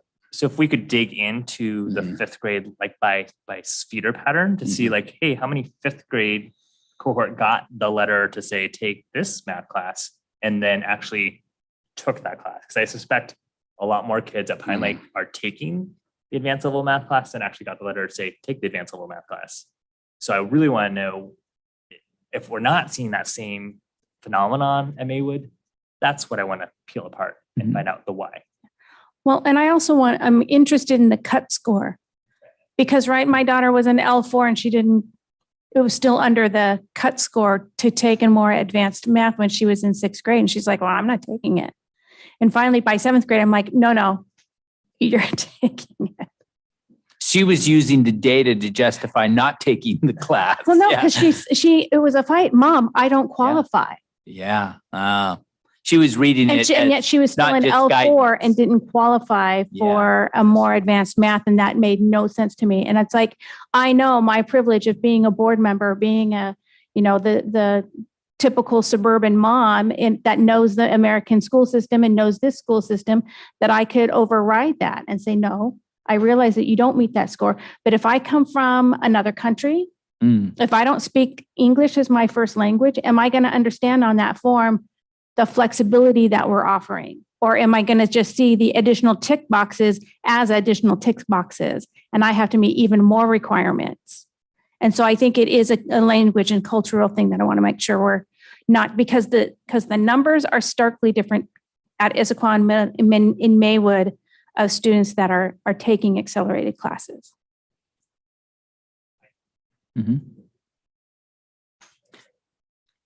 And I'm glad you captured that, Rich, because I'm not going to be here the next time this is monitored. But I did, as we were having this conversation, it did take me back to a time when, and I'm just going to throw this into the room for, something to chew on. We used to try to do a work study on the actual monitoring prior to the monitoring, and it allowed us to really dig in and have more of these kinds of in-depth conversations. And it would be nice, I think. I can only recommend things going forward, but I think that it would be nice, because we have actually brought data, I know, in the past around this very thing. And I'll be honest, the past 2 years, and even more so this year than last year, I got to give kudos to Rich and really all of the team, but Rich and his department especially. As I've shrunk them, we continue to bring this work forward because it's important work. And it's been hard the last couple of years. And I recognize that. And I'm very appreciative, Rich, of you and your team for the amount of work that you put into this. But it would have felt really good to be able to have sat down around a conference table setting and have a conversation like this where we could really start digging into this. Yeah, this could be a retreat topic, but part of the Retreat. challenge is where it would be valuable is to sit down and have the work study to go around on this before it becomes the final one, because it gives Absolutely. you a chance, because if you have the information, you could put it in, right? If it's not something you have to go and create. The challenge now is we've said these things, but it'll be a whole year before we Right. put them in. And Yeah. that is a hard. I think that would do. be a great Yeah. cadence to do it like the A month time- before. Right, in advance of it, and then banter around these ideas. Well, you'd have to, the thing is, you'd have to have a draft report sort of ready for us to push off of. Or start from the previous year. I mean, because that's kind of what That's we true, do. And then that's what brings it back up. Mhm. That's why I think, even just now talking about it at the retreat in August would be really, I think, helpful for us to then go through the year. And it could be just a theme we look at, like what is because middle school math is always going to be a topic I think that this board cares about, because it is a gateway into things. And when you look at the disproportionality and you look at our language arts, advanced language arts, you don't see it. Like the gap between our 5 middle schools, at least with the 5 for last year, is minimal for our advanced language arts selections. So that's why there's got to be something about There's it something going on. that I would love to Well, learn more about. yeah, and math during the pandemic, true, had an effect, like that would be on this year's, like. But the 3 years are consistent Yeah. as you look at the pattern. Pre-pandemic, the numbers aren't really different. Yeah, we've seen this for a number of years.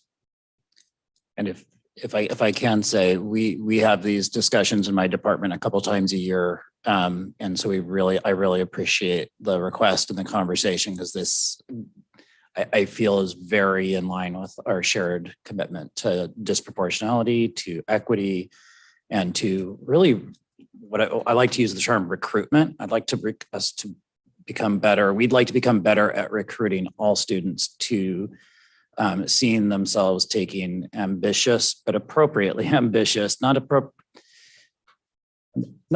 stress inducing, but making choices that open opportunities. Yeah. So, thank you. Thanks.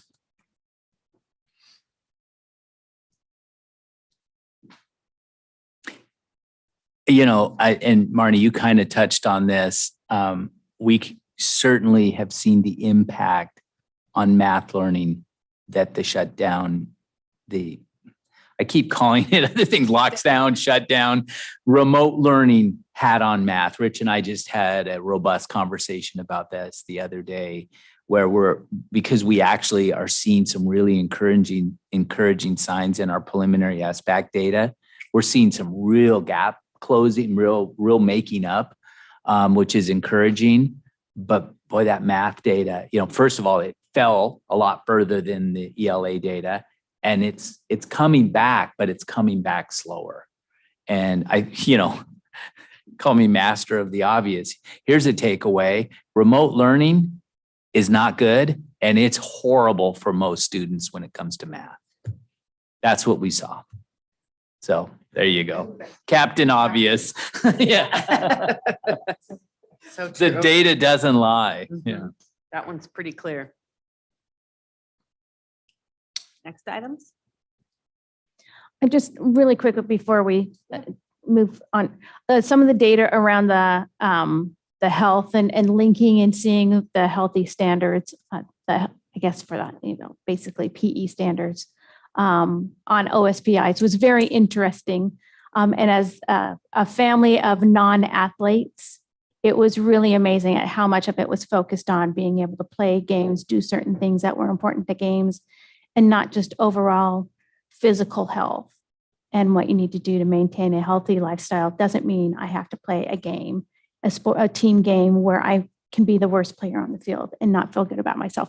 And I really wish, so to me, it sounds like we need to even talk to educators as a whole of when we're talking about physical education and physical health, what does that really mean? And it doesn't mean that I'm really good at soccer, because I will never be the person you pick. I will be the person left over every single time.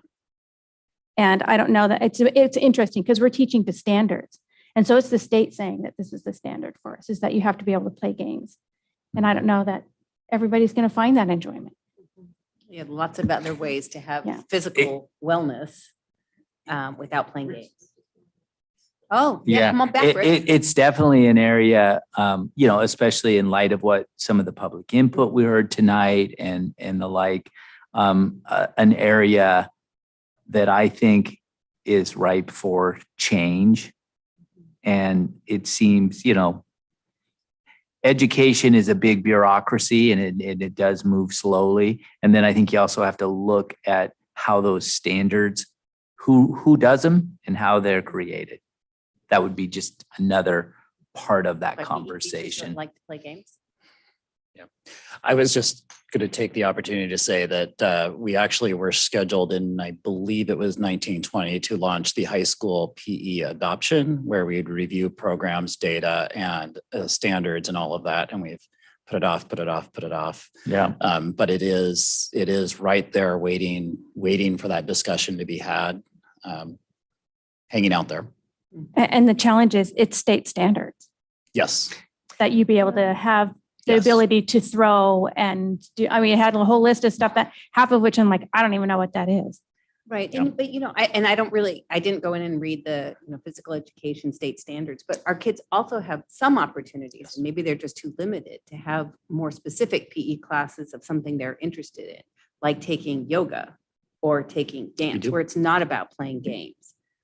Yeah. And those are great opportunities Mhm. because then kids that don't really like playing games have that opportunity to take something else. Yes. And I don't know how all that fits into all the state standards and how that all works with, what's offered and how it meets it. But I know Yeah. they've had those things. Yeah. My daughters have taken it. I agree with student choice and more student choice. I will say that if we let students also not take 4 years of math, they would not take 4 years of math. So I think there's also something to be said to be exposed to things that you may not be your top choices. And certainly I don't want our physical education classes to be causing stress or people to leave our schools or to be not humane or any of the other things that we heard tonight. I also am not afraid to say that our students need to be exposed to other opportunities and things that will hopefully, based on the state standards, be tools that will help them be successful in life beyond, like physical health is an important part of life, far beyond K-12 education. Sydney? Yeah. So I think the challenge we have is maybe and having a kid at IHS is maybe more on the grading standards side of this versus the actual activities being offered. I think the challenge becomes when the grade is dependent on how the student performs the physical activity, not that they participated in the physical activity, is the challenge. And so I wouldn't want to delay this conversation about what corrections are potentially needed because it's about grading those classes where we might have a different curriculum to adopt, because I do think there's some challenges there in how we're producing grades for PE. Yep. And is that the standard across all the schools in all the PE Correct. classes? Mhm. Yeah. Yeah. I think Or that among I think all that's of the EL 12, teachers, among right? all of even in the same school. even in the, yeah. Mhm. Right, because that goes back to, did you luck out and get the teacher that is more about grading on the participation, or did you?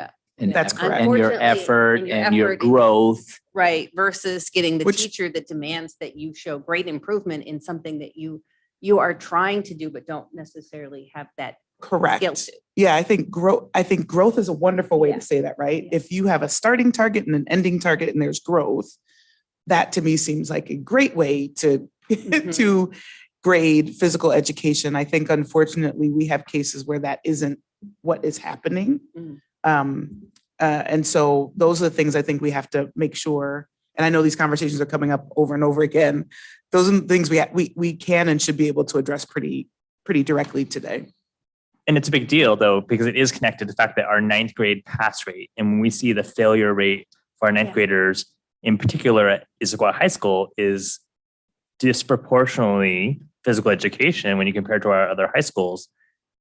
Like, that's a problem. That's an equity problem. Right. And we heard it today. We didn't hear the same conversation from Liberty parent or student or Skyline parent or student. It was very targeted tonight.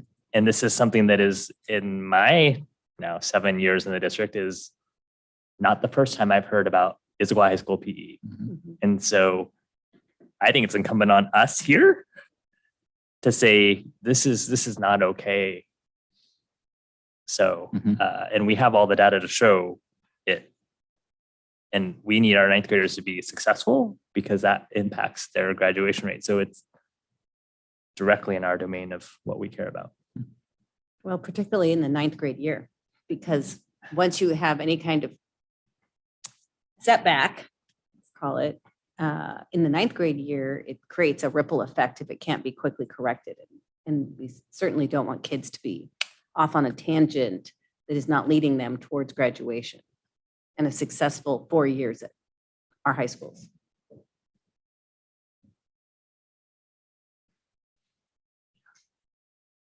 I have two more comments. If our superintendent could comment on, so the last link on the bottom of page 11, the summer school enrollment, clearly 2021 was very different as far as the enrollments.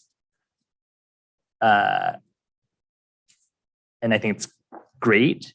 What I can't tell by this data, and I don't know if it's possible, it would be so much helpful for me to know how much of this is credit recovery versus acceleration. Oh, Because the numbers are so big here. yeah. And I know we have that data.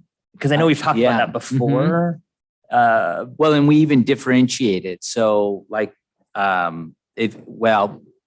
credit recovery, that would still fall into the bucket of not charged.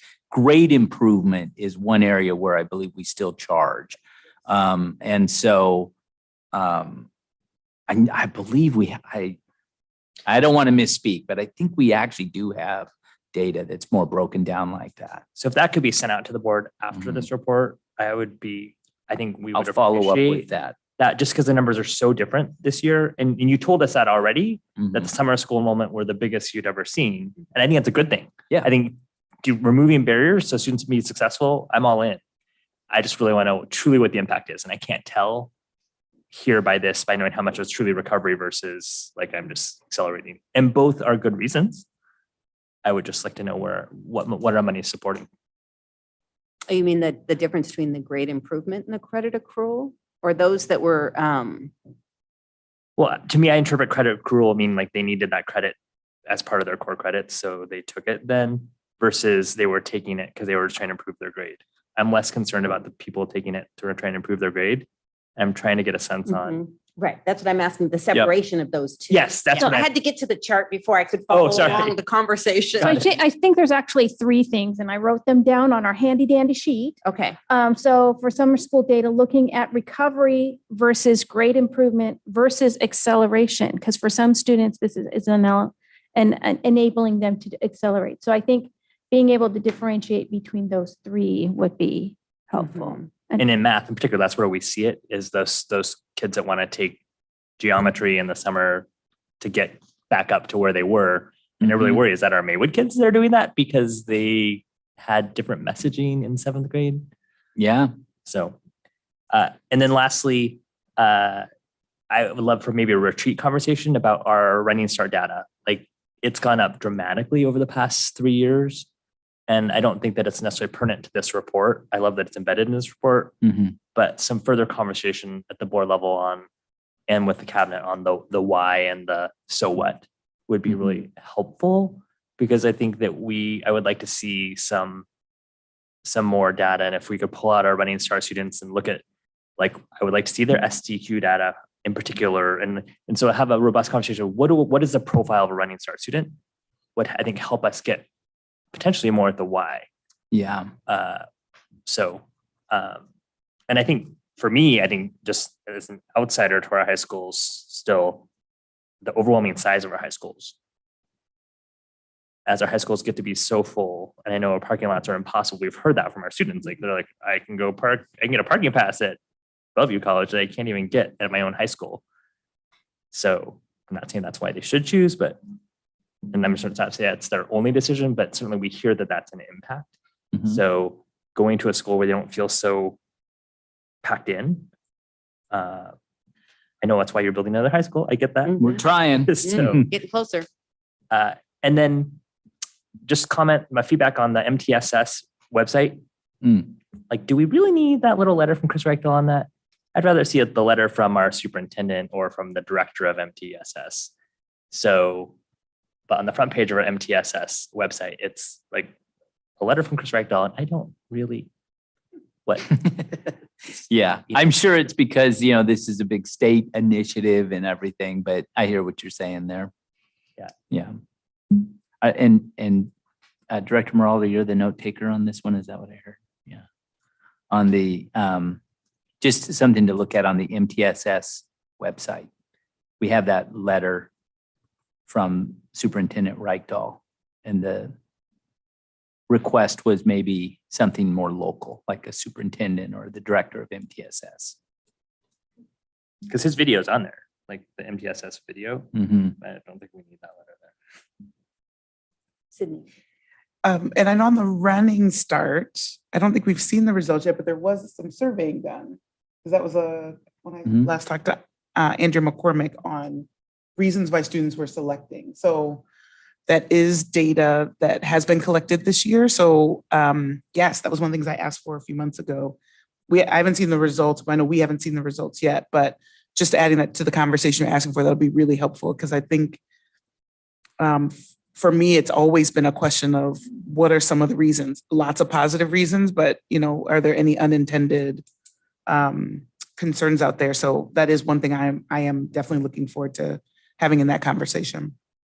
Well, and it's interesting because for this report, we're bringing you the data as, see, look, there's all these options for kids. And one of those options is running start. And to be clear, we are legally required to notify students and families of that option for running start. And there's a big push. And the board and I and staff have had this conversation for a long time. And I think I've shared before, every running start student that I've ever done a senior exit interview on, I've asked them, why'd you do running start? And I, like the young man who gave public input tonight, said, I've heard reasons all over the map. And so I could never pinpoint just one. Now, to your point, Director Gallinger, if we are asking that question and when we survey the students, if the answers we're getting are answers that are, I would characterize as negative as a result of our program, well, then by all means, those are the kinds of problems we need to attack. Some of the answers I hear from students, I mean, well, one that I view as a negative is, I don't mean, I never want to put us up by putting somebody else down, but point blank, I have had numerous students over the years tell me because it's easier. But I've also had a lot of students tell me they like the flexibility of the schedule. They like the environment of the campus, of that type of a campus and things. Lots of good, legitimate reasons. It aligns better with their work schedule. A lot of them, I want to make progress towards my AA because it saves my family a lot of money. That's a very frequent one that I hear too. I still think that's predominantly why kids want to do that, is the additional credits. Even if they're not getting their AA, they're getting those credits that they feel confident can be pursued otherwise. Yep. It's all good. And then I just had one around WANIC, if we're ready to move on. And then I don't think I have any other questions, but I'm concerned about a couple of things. Going to the PTSA Council celebration today, and you mentioned WANIC and they still don't have any idea. Even if they're high school parents, they don't know even, how do I say this word and what does it mean? But my real concern is that if we look at the numbers, even for summer school, Liberty's just not, we've got 36 from Skyline, 29 from Issaquah. I'm sorry, this is right below the Running Start was the WANIC summer program. Okay, got it. Participation in that, yeah. And it will pop up in an Excel spreadsheet. And then 2 from Liberty. Yeah. And so I'm just worried about, is it the fact that Liberty is so far south that we're not really giving them enough information about what's happening in their area? That might be, because I think is WANIC, is Renton School District included in WANIC? No. And so how do we get to providing them information that might be in another district down south? Because I think that's a big issue. I remember trying to drive my daughter all the way up to Redmond High School for a summer school WANIC program. And it was just, I had the fortune I wasn't working at the time. I don't know how I would have done it otherwise. So just so you know, the WANIC consortium is North Shore, Lake Washington, Bellevue, Mercer Island, Riverview, Snoqualmie Valley, and Issaquah. That is our consortium. That is our, our CTE zone. And so actually the others, WANIC is unique. There's only one WANIC in the state of Washington. Other school districts belong to a skill center. And our students can't attend those skill centers. WANIC is our skill center. So the problem we have is a problem of transportation and geography. And the WANIC board, which is the superintendents of those districts, so I've been part of that now for 9 years. Our data shows exactly what you're seeing, Director Moraldo. The further you get away from remember the WANIC campus is housed on the Washington, Lake Washington Technical and DigiPen and the fire program. And the further geographically out you get, the fewer attendees we see. So Snoqualmie Valley and Riverview, there are some years and those are smaller districts. Riverview's 3,500 and Snoqualmie Valley, I believe, is in the low 7,000s. So you would see smaller numbers, but it's obvious to us, and we've talked about this for years, we have a geography and a transportation problem. We just can't get so yes, if you live in the Renton Highlands, you are much less likely to take advantage of a WANIC class that's offered in a school north of Bellevue in particular.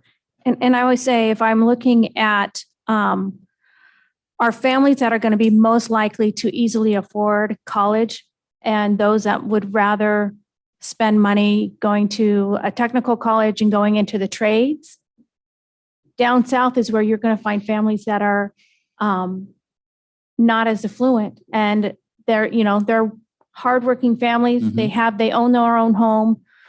but they're not going to be able to qualify for their kids to get any really financial aid, but they're not going to be able to pay for it out of their pockets. And so one of the things I think it behooves us to really look at is what options are we providing? Because if WANIC doesn't work for them, they're the group that needs it the most. And so I really do think that we need to be looking at what are our career and technical options for our students at Liberty down in the South End that's feasible. And it drives me crazy how close they are to Boeing. It's literally a 10-minute drive. And yet we have no partnership at all with them. I will say that obviously, and again, it's a geography reason, we do have Liberty attendance area students at much higher rates participate in programs at Renton Technical College, which is for some of those students quite close. And I'm not aware, I'm sure it's happened, but I don't recall, for example, a Skyline student who's ever attended a Renton Technical College program. So this issue of geography and it's actually gotten worse in the 9 years because, well, the distance hasn't increased, the traffic in between has.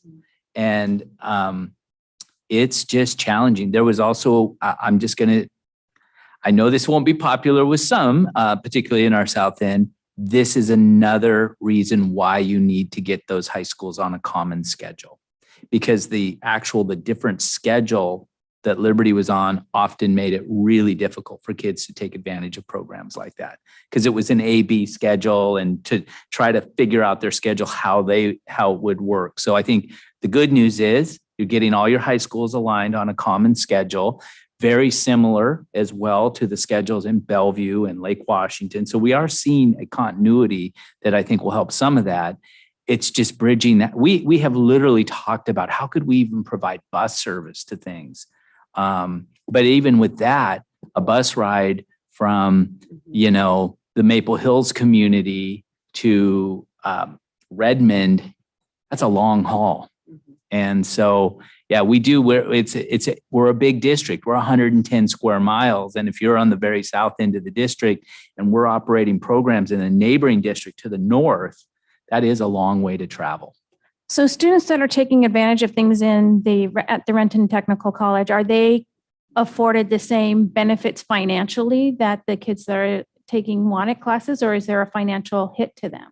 Or is that part of a? It would be, start? I am not an expert on that.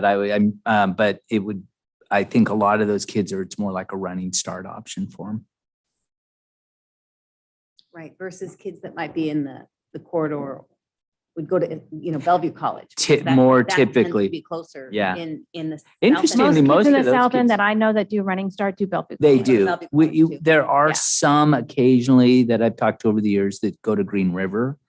But it's mostly at Bellevue College where they go. Yeah. Geography has been honestly, we look at the data on Riverview and, they could tremendously benefit from being able to access these programs. But again, you've got this distance that those kids have to travel. I mean, you might early on, in my first or second year of being the superintendent and being on the WANIC board, we did something that's almost unheard of. We had received a $2.5 million grant when they were building the Snoqualmie Hospital because we wanted to put a health sciences WANIC program there. And our predecessors, I wasn't on the WANIC board, I wasn't superintendent at the time, they had applied for and received this grant while they were building that hospital to build a facility there. But the more we looked at our data, we weren't going to have any kids go to it. And we didn't want to be the people that built a $2.5 million wing portion onto a hospital and then be criticized as nobody's going to it. We knew because of all these other programs that we operate in for the very conversation we're having, and we gave the money back because we didn't want to. We did not believe if we build it, they will come. We believed we will build it and they won't come. And then we'll be standing there with egg on our face. And it all goes back to the issue of transportation. Can I just put a plug in? I talked with our newest county council member earlier this week. And I've made this point before. This is a King County issue. This is a metro issue. We have bus service that still believes everybody lives out here and works in Seattle. And we have so little opportunity to commute between our east side communities. And we really need that. What if a student could get on a metro bus and go to Wanik? Try to do that today. It's without 4 transfers and all kinds of stuff. And I just think that that's a real flaw in our community transit system. So if anybody from King County or Metro or anybody is listening, I'm sure it's not the first time you've heard it, but we need a system that connects these fast growing east side suburbs together, where we have a lot of employment and a lot of education options. We just don't have a transportation infrastructure that allows us to move people around very efficiently. And I said it. Well, that's a big problem. So if you all would work Yeah. on getting that fixed. If we could only easily fix that one. All right. Anything else on N4? Good. Okay.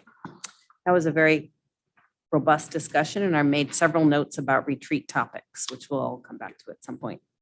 All right. All those in favor of approval of the monitoring report for N4, please say aye. Aye.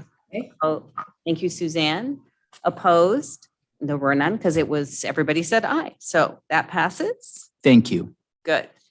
Now we were on to an exciting step in our student representatives for the board process. And so I'll let Sydney give us an update, and then she'll have a motion to go along with that. I will, and Director Meralda will help me as well on the update. So we have been hard at work for the past few months in reimagining our student representatives to the board and wanting to build a more rich experience of students participating in our policy work, in our discussions, being able to provide their input on a broader set of topics. We shaped what that description of the program would be. We've talked about it a few times here. And then once we approved that was a structure we wanted to go with, we have gone through a process of advertising those positions, having applications from students from all of our high schools, including teacher recommendations. And we went through, just in the last couple of weeks, a review of all of those materials. We had an amazing turnout of applicants. I think our total applicant number was 27. Yeah, 27. 27 applicants for eight identified positions. They were fantastic. And it was grueling actually going through and having to make some decisions on candidates. Picking your favorite child. Yeah, it was. So we did go through a process by which we said in our policy, we would get down to 4 students per high school and then take those 4 into an interview process, which we just finished last week. Again, phenomenal, just an amazing representation of our students from each of our high schools. We had applicants from all the available grade levels, and every probably type of activity, thought leadership, or brain power you can imagine in the districts. You want to talk about some of our applicants? It ran the gamut from people who spoke my heart language of what are we going to do for introverts and putting themselves out in that position, to people that came from other countries and the experiences they had riding the bus at age 7, riding public transit, but just all grade levels, really all interest levels. We asked them which of the ends or which of the monitoring reports spoke to them, and it ran the gamut from equity to basically our student lives and account, the asset and the financials, and they were just fantastic students. So it was really hard to get ourselves down to the list we're going to select today.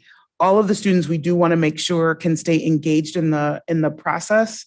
We have invited them to continue in that process. And first of all, we have to thank Andrea McCormick. She was absolutely phenomenal at keeping us organized, orderly, scheduling all of this, and really making sure this process came together and was a good experience for our students. We did include in our interview process, just because I didn't mention that, an activities coordinator from each school. So when we interviewed from that school, we had that activities coordinator, an ASB exec board member. It was amazing to get to meet them from each of our schools, as well as we did one civics teacher for the same civics teacher across all of the interviews.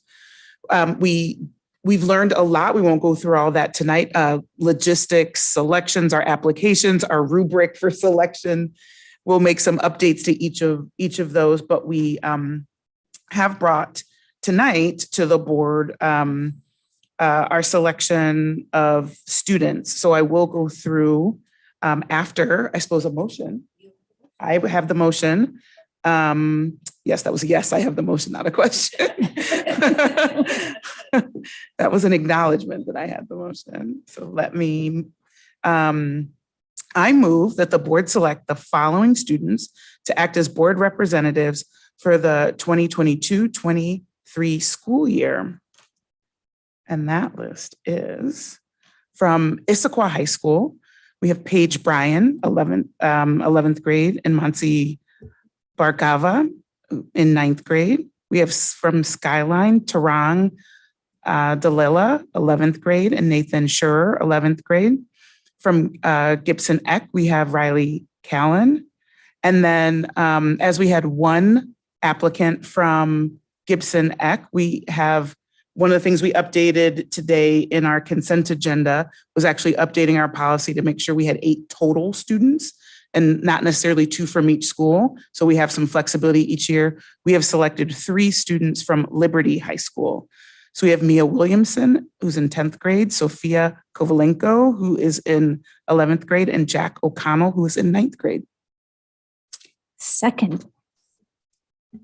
That is very exciting work to have, Marty did, yeah, to have this entire process now play out in preparation for this next school year. So Sydney, did you have comparable interest from all the different high schools? Yes. Yes, I think, Except for Gibson Eck, which only had one. which when we did the math was probably population accurate. So the one from Gibson Eck, but we had 7 or 8 from each of the other comprehensive high schools.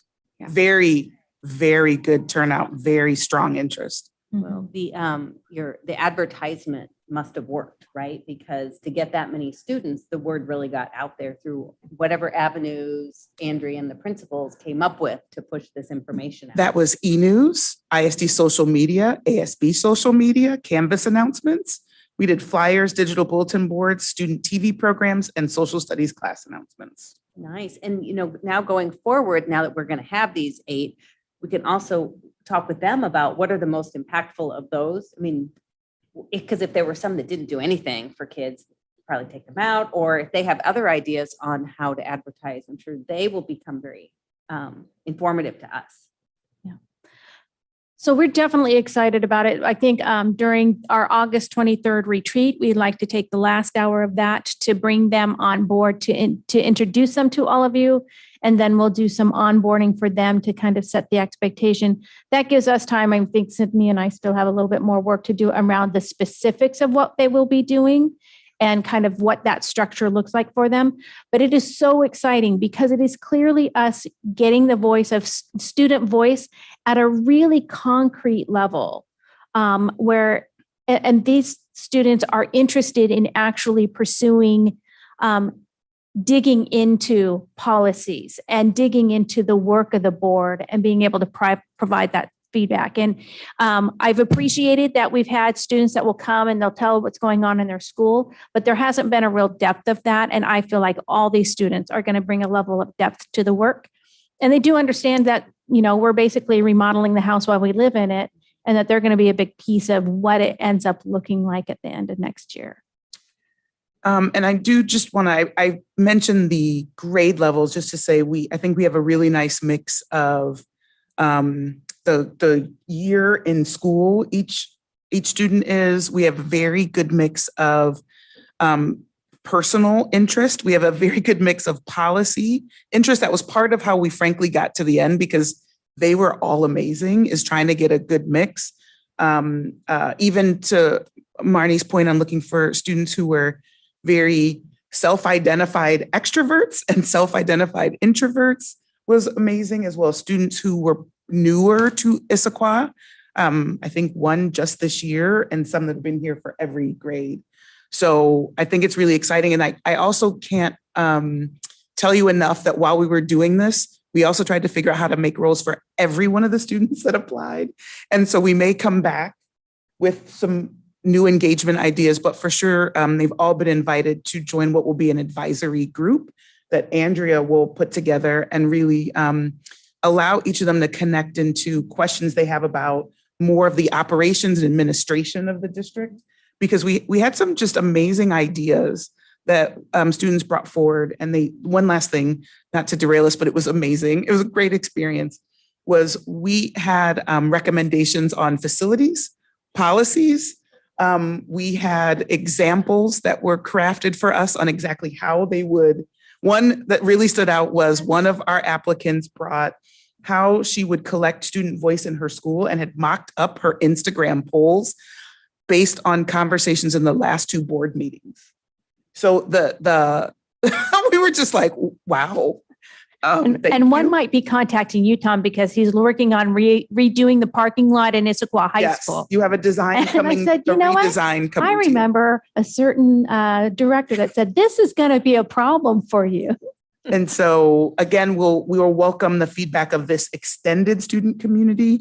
Although we didn't have spots in the rep program, we likely will come back and talk about how we keep this entire really phenomenal set of students involved and engaged. And we want to make sure they have our thanks and appreciation for really, really a stellar application and interview process, and that we want to make sure they all know what a great job they did. Yeah. And we had talked to Executive Director McCormick about the kids that didn't make the final cut. It was really hard to make that decision. And that was probably took us as much time as the interviews. But to get down to really the ISD, what is it? The interscholastic IDSC. Kind of the real purpose of that was to get the students from every school to really kind of talk and dig into policy or what was happening in the schools and things like that. So we think this might be a real good group to kind of be a core team of that IDSC.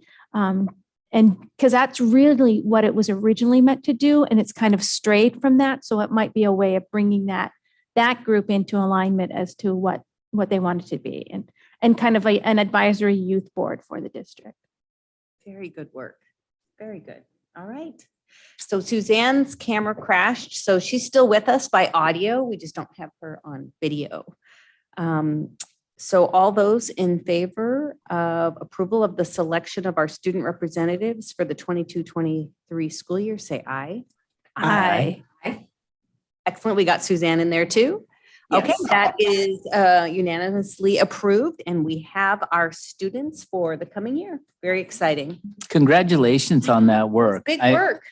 Full cycle. I'm a little disappointed that I won't be here to experience that. But what a great idea, and it's kind of fun to see how this is all coming together. I know. All right, we are on to. Oh, I'm sorry. I just want to express gratitude to the two of you for all the work that you did for that, and wanted to make sure that as you build your programming in, that you can plug them into the student group through WASDA as well as through the state board. And now that the state board, they are voting members of the State Board of Education, that especially since you have 9th graders, like certainly you're going to create them an opportunity to be a very competitive applicant for one of the 2 board seats that exist each year for students. Good point. All right, Tom, you are up for the capital projects update.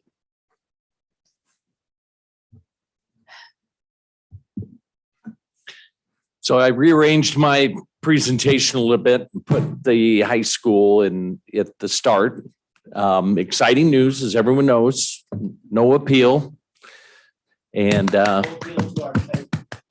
appeal to our site development permit. Yep, exactly. So looks like the project's been moving, it's going to move forward. We're working with the city of Issaquah staff to get those permits issued now. Believe it or not, after 2 years, they're still not quite ready. But we're working with them and pushing them, and Ron's been talking with the city manager, and we're doing everything we can to get those permits. I feel that we're pulling in the same direction right now. Yeah, So I'm encouraged. Exactly. Yes, it was encouraging news. So we're looking at that. We're hoping to have our first site work permit in July. Earlier in July, the better. And but fingers crossed, we're moving forward.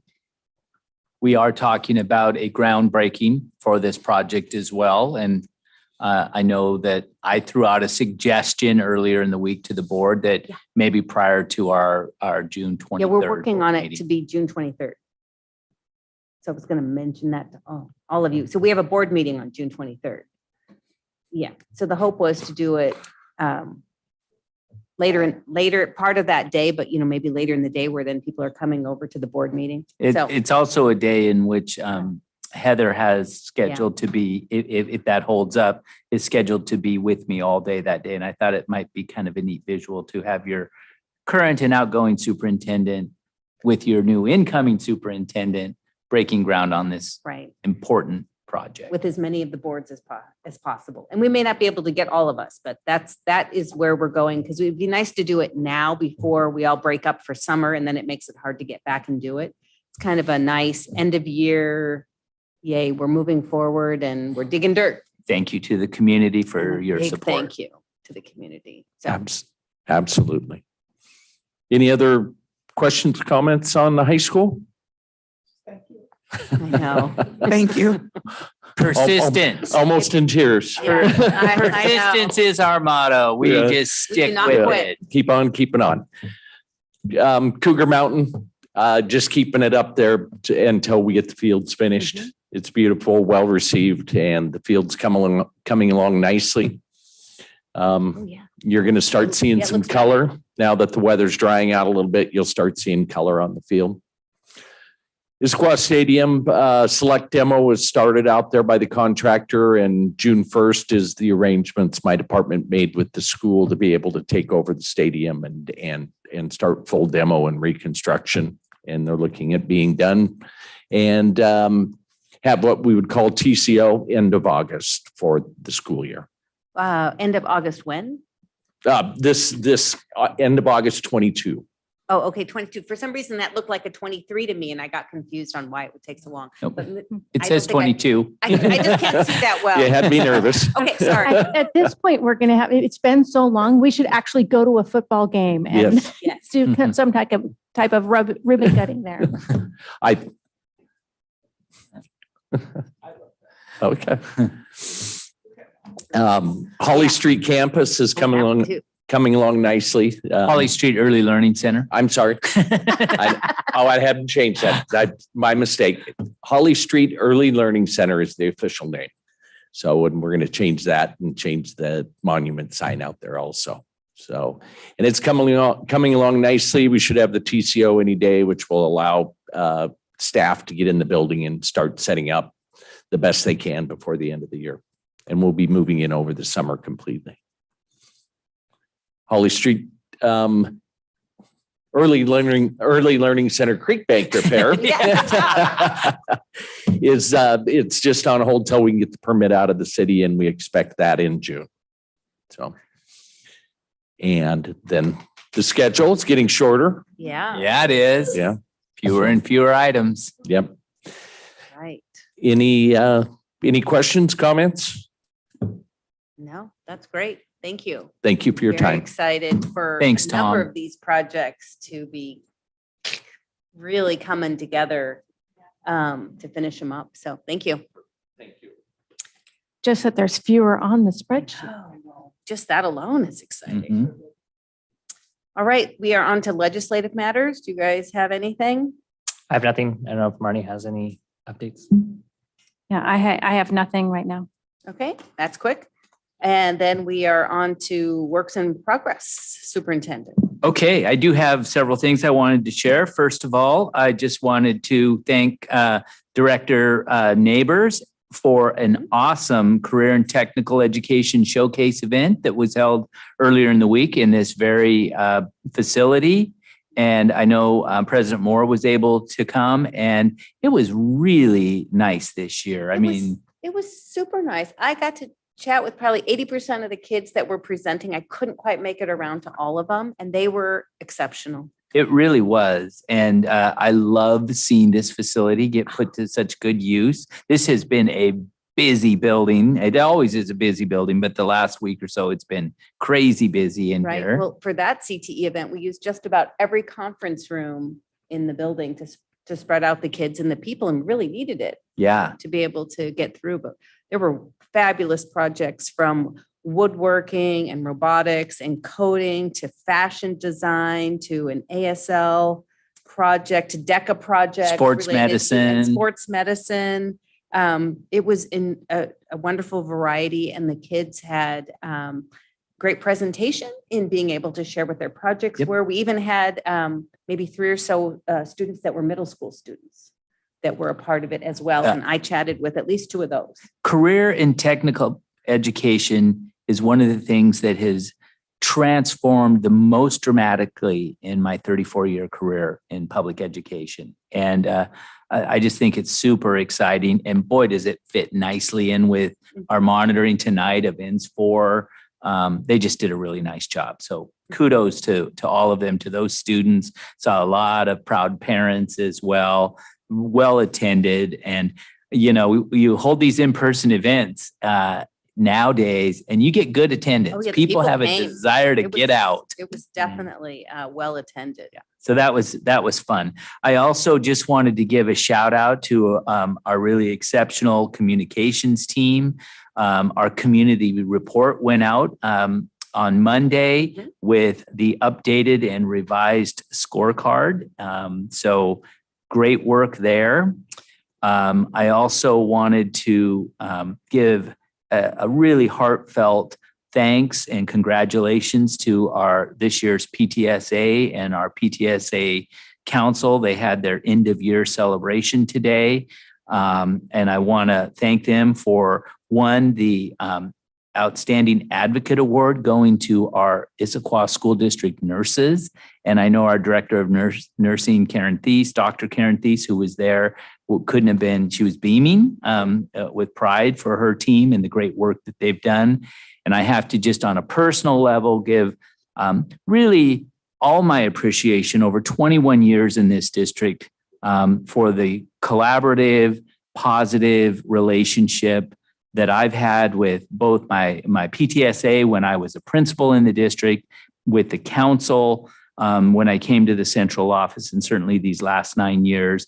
And I just have to thank them from the bottom of my heart for this year. They gave me the Outstanding Educator Award. And as I shared at the event, that's my 3rd one in my career. And those are some of the most cherished acknowledgements that I've had during my career. I received that as a principal. I received it as an executive director, and now to have received it as a superintendent. So thank you to our amazing PTSA Council and for all the work they do, our PTA members in supporting our students and our staff. And it's one of the things that just really makes Issaquah a special place. So it was fun. Congratulations. Thank Well you for that. deserved. Thank you. I appreciate it.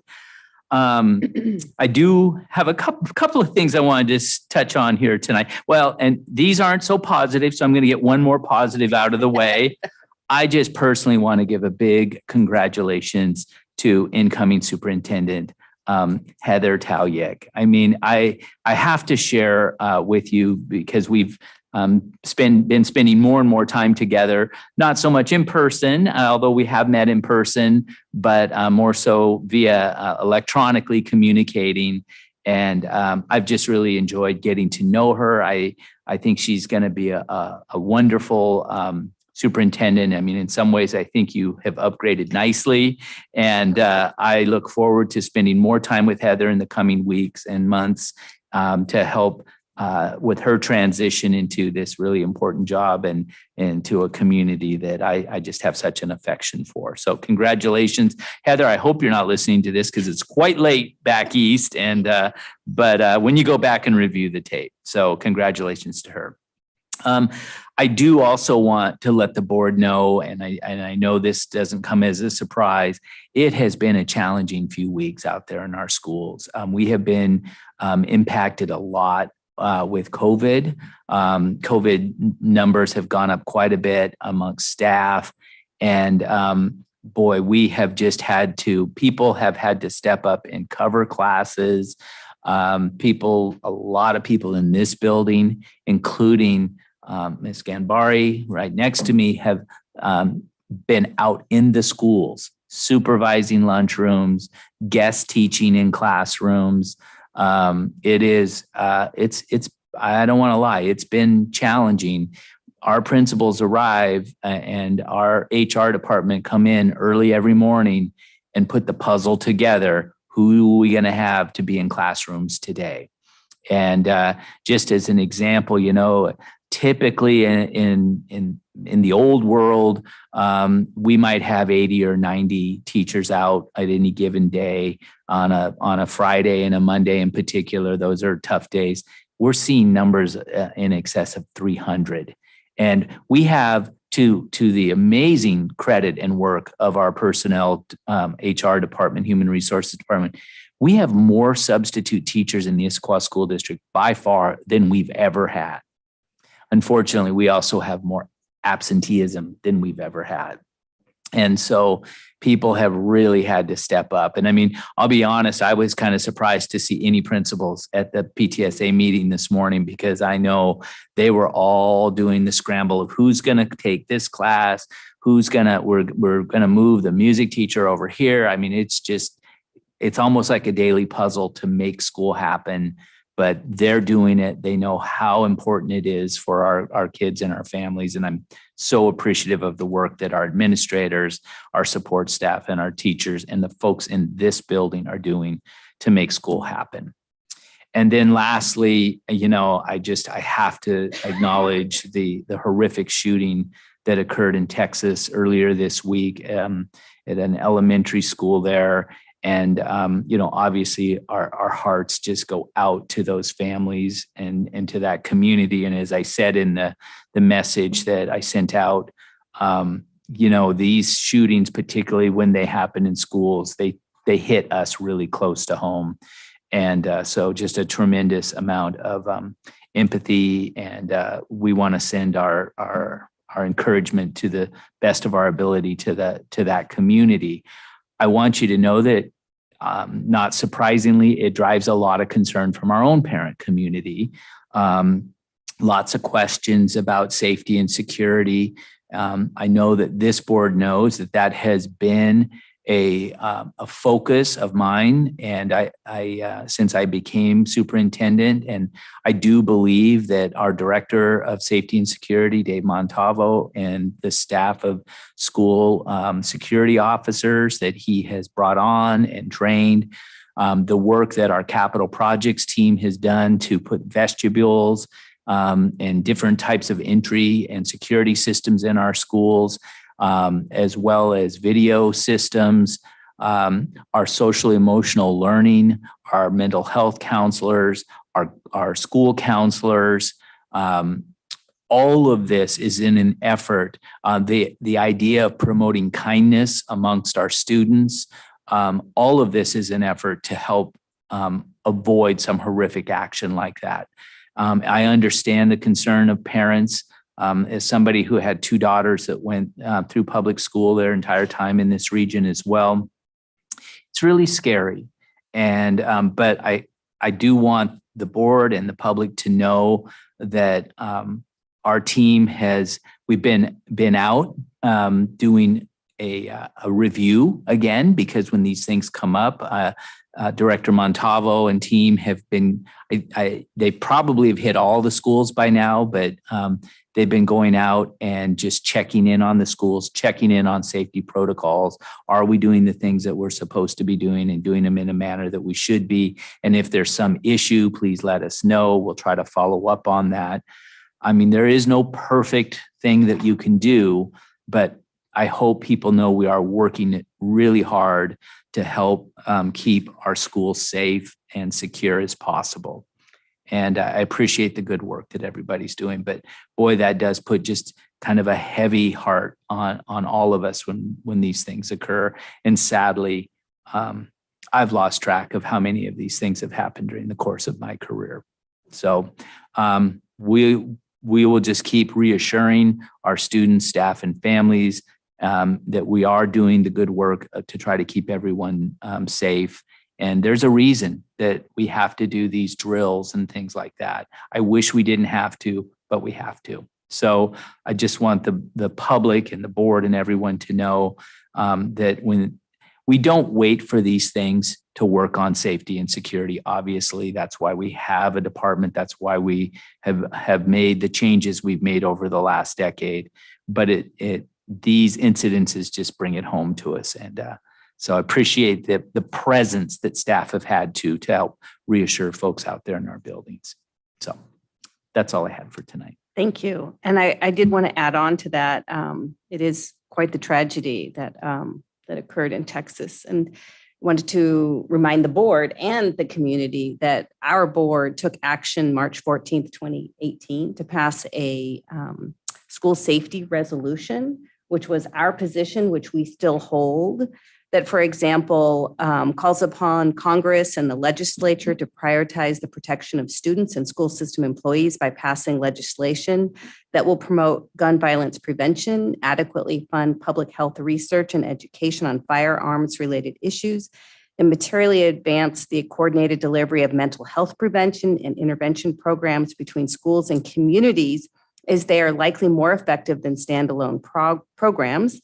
Further, we encourage Congress and the legislature to recognize and prioritize its critical role in providing stable and adequate funding for local discretionary use, to include, but not limited to, the following measures that will continue to emphasize school safety, be it expanding existing staff training, promoting student assemblies and peer-to-peer student engagement, providing expanded instruction on digital citizenship, continuing bullying prevention programs, social emotional learning, and coordinating with mental health professionals for threat assessments and interventions for at-risk students.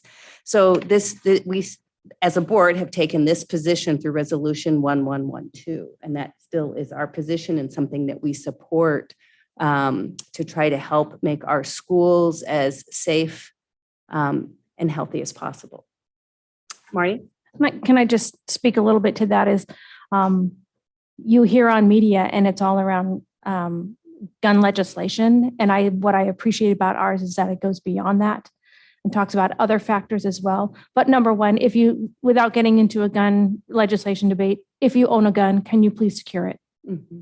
I think safe storage is something that we can really all band together, regardless of your views on guns, as if they exist and if they're in your home, please store them securely. But it's so much more. And this state needs to deal with the fact that it does not have enough emergency beds for emergency mental health issues. And that is so critical.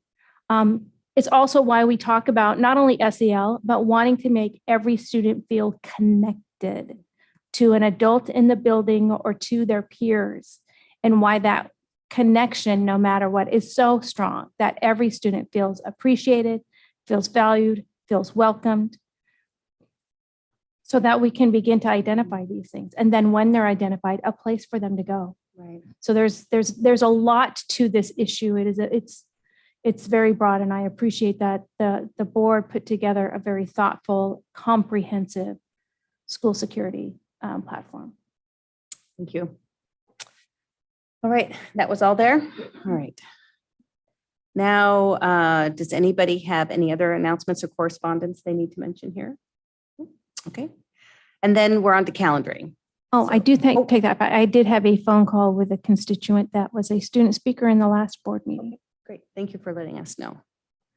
So calendaring and future agenda topics. Y'all know about the town hall that's June 7th at Cedar Trails. You're set up for that. We have scheduled 2 days of board retreat. The August 23rd from 9 to 5 is already scheduled, but we do need a motion to have the meeting or the retreat meeting on September 20th from 9 to 5. So if one of you could just wing a motion for us. I move the board approve a board retreat on September 20th from 9 a.m. to 5 p.m. Location to be in the boardroom. Second. Excellent. All right, all those in favor of the motion on the retreat date, please say aye. Aye. Aye. Okay, and Suzanne too? Yes. Okay, and I heard Harlan. We all eyed that one. So we're set now on our 2 retreat dates. Of course, we have graduation coming up for the 3 comprehensive high schools are June 9th. Gibson Eck is June 10th at 1 o'clock, and the ACT program is June 15th at 3 p.m. And then there's Ron's retirement, June 16th at 3:30, I believe, to make sure. Retirement ceremony won't actually be Okay, officially yeah. retired that day. Not until June 30th. Still have but another still, board that's our board moment meeting. to celebrate. To celebrate, and then the WASDA annual conference, and this is really for Suzanne and Sydney and I because Diane needs to register us June 1st. So to let her know that is the conference is November 17, 18, and 19. You're good. Okay, and then Suzanne, you can let Diane. Yeah. I'll be going. Okay, good. And for me, I do plan to go to the pre-conference day. Okay, if you can just. I'll email you that, so you know that. Yeah. Yeah. And is it a law conference? There's a law conference and there's also the equity onboard training. You can do both in one day. And this year they have the board's Yes, Marnie, tell me how to say that, the president's dinner. So yes, I'm so excited. I think that's a great idea. So rather than having the president's reception on the last evening event, the day of the pre-conference, that evening, there will be a president's dinner, and they will actually be doing the Board of Distinction Award then. So it's a way for the outgoing president to be much more involved. So at the beginning of conference, kind of as a welcome. And so that's going to be exciting. And I'm sure we'll be a Board of Distinction. So you'll need to be there by Thursday evening. Start looking to see when the Board of Distinction application is due. But assuming we do that again, we would want to try to be there for the evening of the 17th. So you could arrive in the day of the 17th to be there for the evening of the 17th. I plan to be there on the 16th, so I can be there for the 17th for the pre-conference stuff.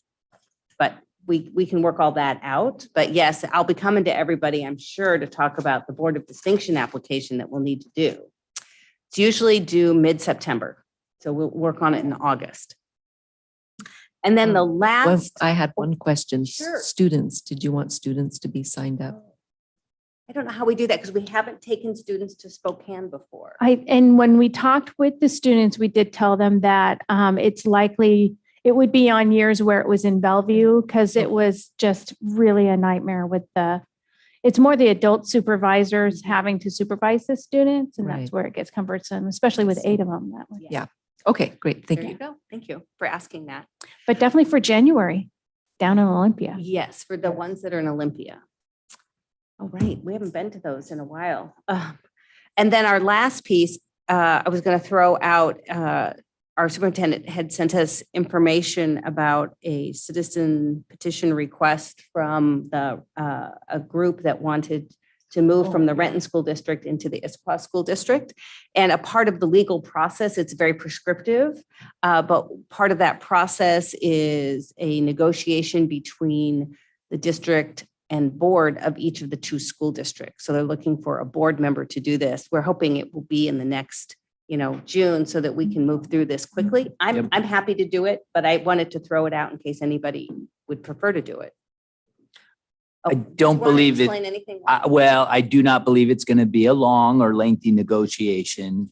It's going to be essentially myself, Dr. Patton, the superintendent of the Renton School District, and at least one board member from each district. And if we can resolve it there, then Then we're good. ultimately we'll come forward for resolutions for the board to act upon. But my thinking is we should be able to take care of this pretty quickly.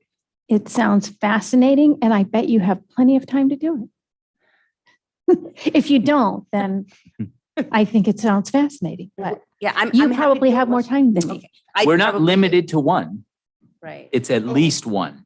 Yes, and we don't want to necessarily go to a quorum of the board. No, We do I it wouldn't with- recommend. I that. would do it with you. It sounds so fascinating. Okay. And I know we've actually done this once before. We have. Because there was a family who was in the Tahoma School District, because the back of their property was in Tahoma, but their driveway actually led out to a street that was in the Issaquah School District. Yes. And so we incorporated that. Mhm. There's been there was another time that we considered a request that was a larger group from Tahoma. The Tahoma board didn't agree with that one, and subsequently it didn't go anywhere. Okay, so Marnie and I'll work on that, or if for any reason we can't get both of us, at least one of us. As soon as, now that we've With- had this conversation, I'll reach back out to Damien and we'll get something on the Do calendar. this. We all have a desire to wrap this up Exactly. before, Because later the board will have to take action on whatever the answer is. right? Yes. So we need a little bit of time there. Right. It's a 90-day window from when we received it, so we probably have about 70 days or Yeah. 75 days still, but Okay, we'd well, there like you to go. get it done. Now we can move forward. Marnie and I will help you out on that. And that was the last item on our agenda. So if there's nothing else, then I adjourn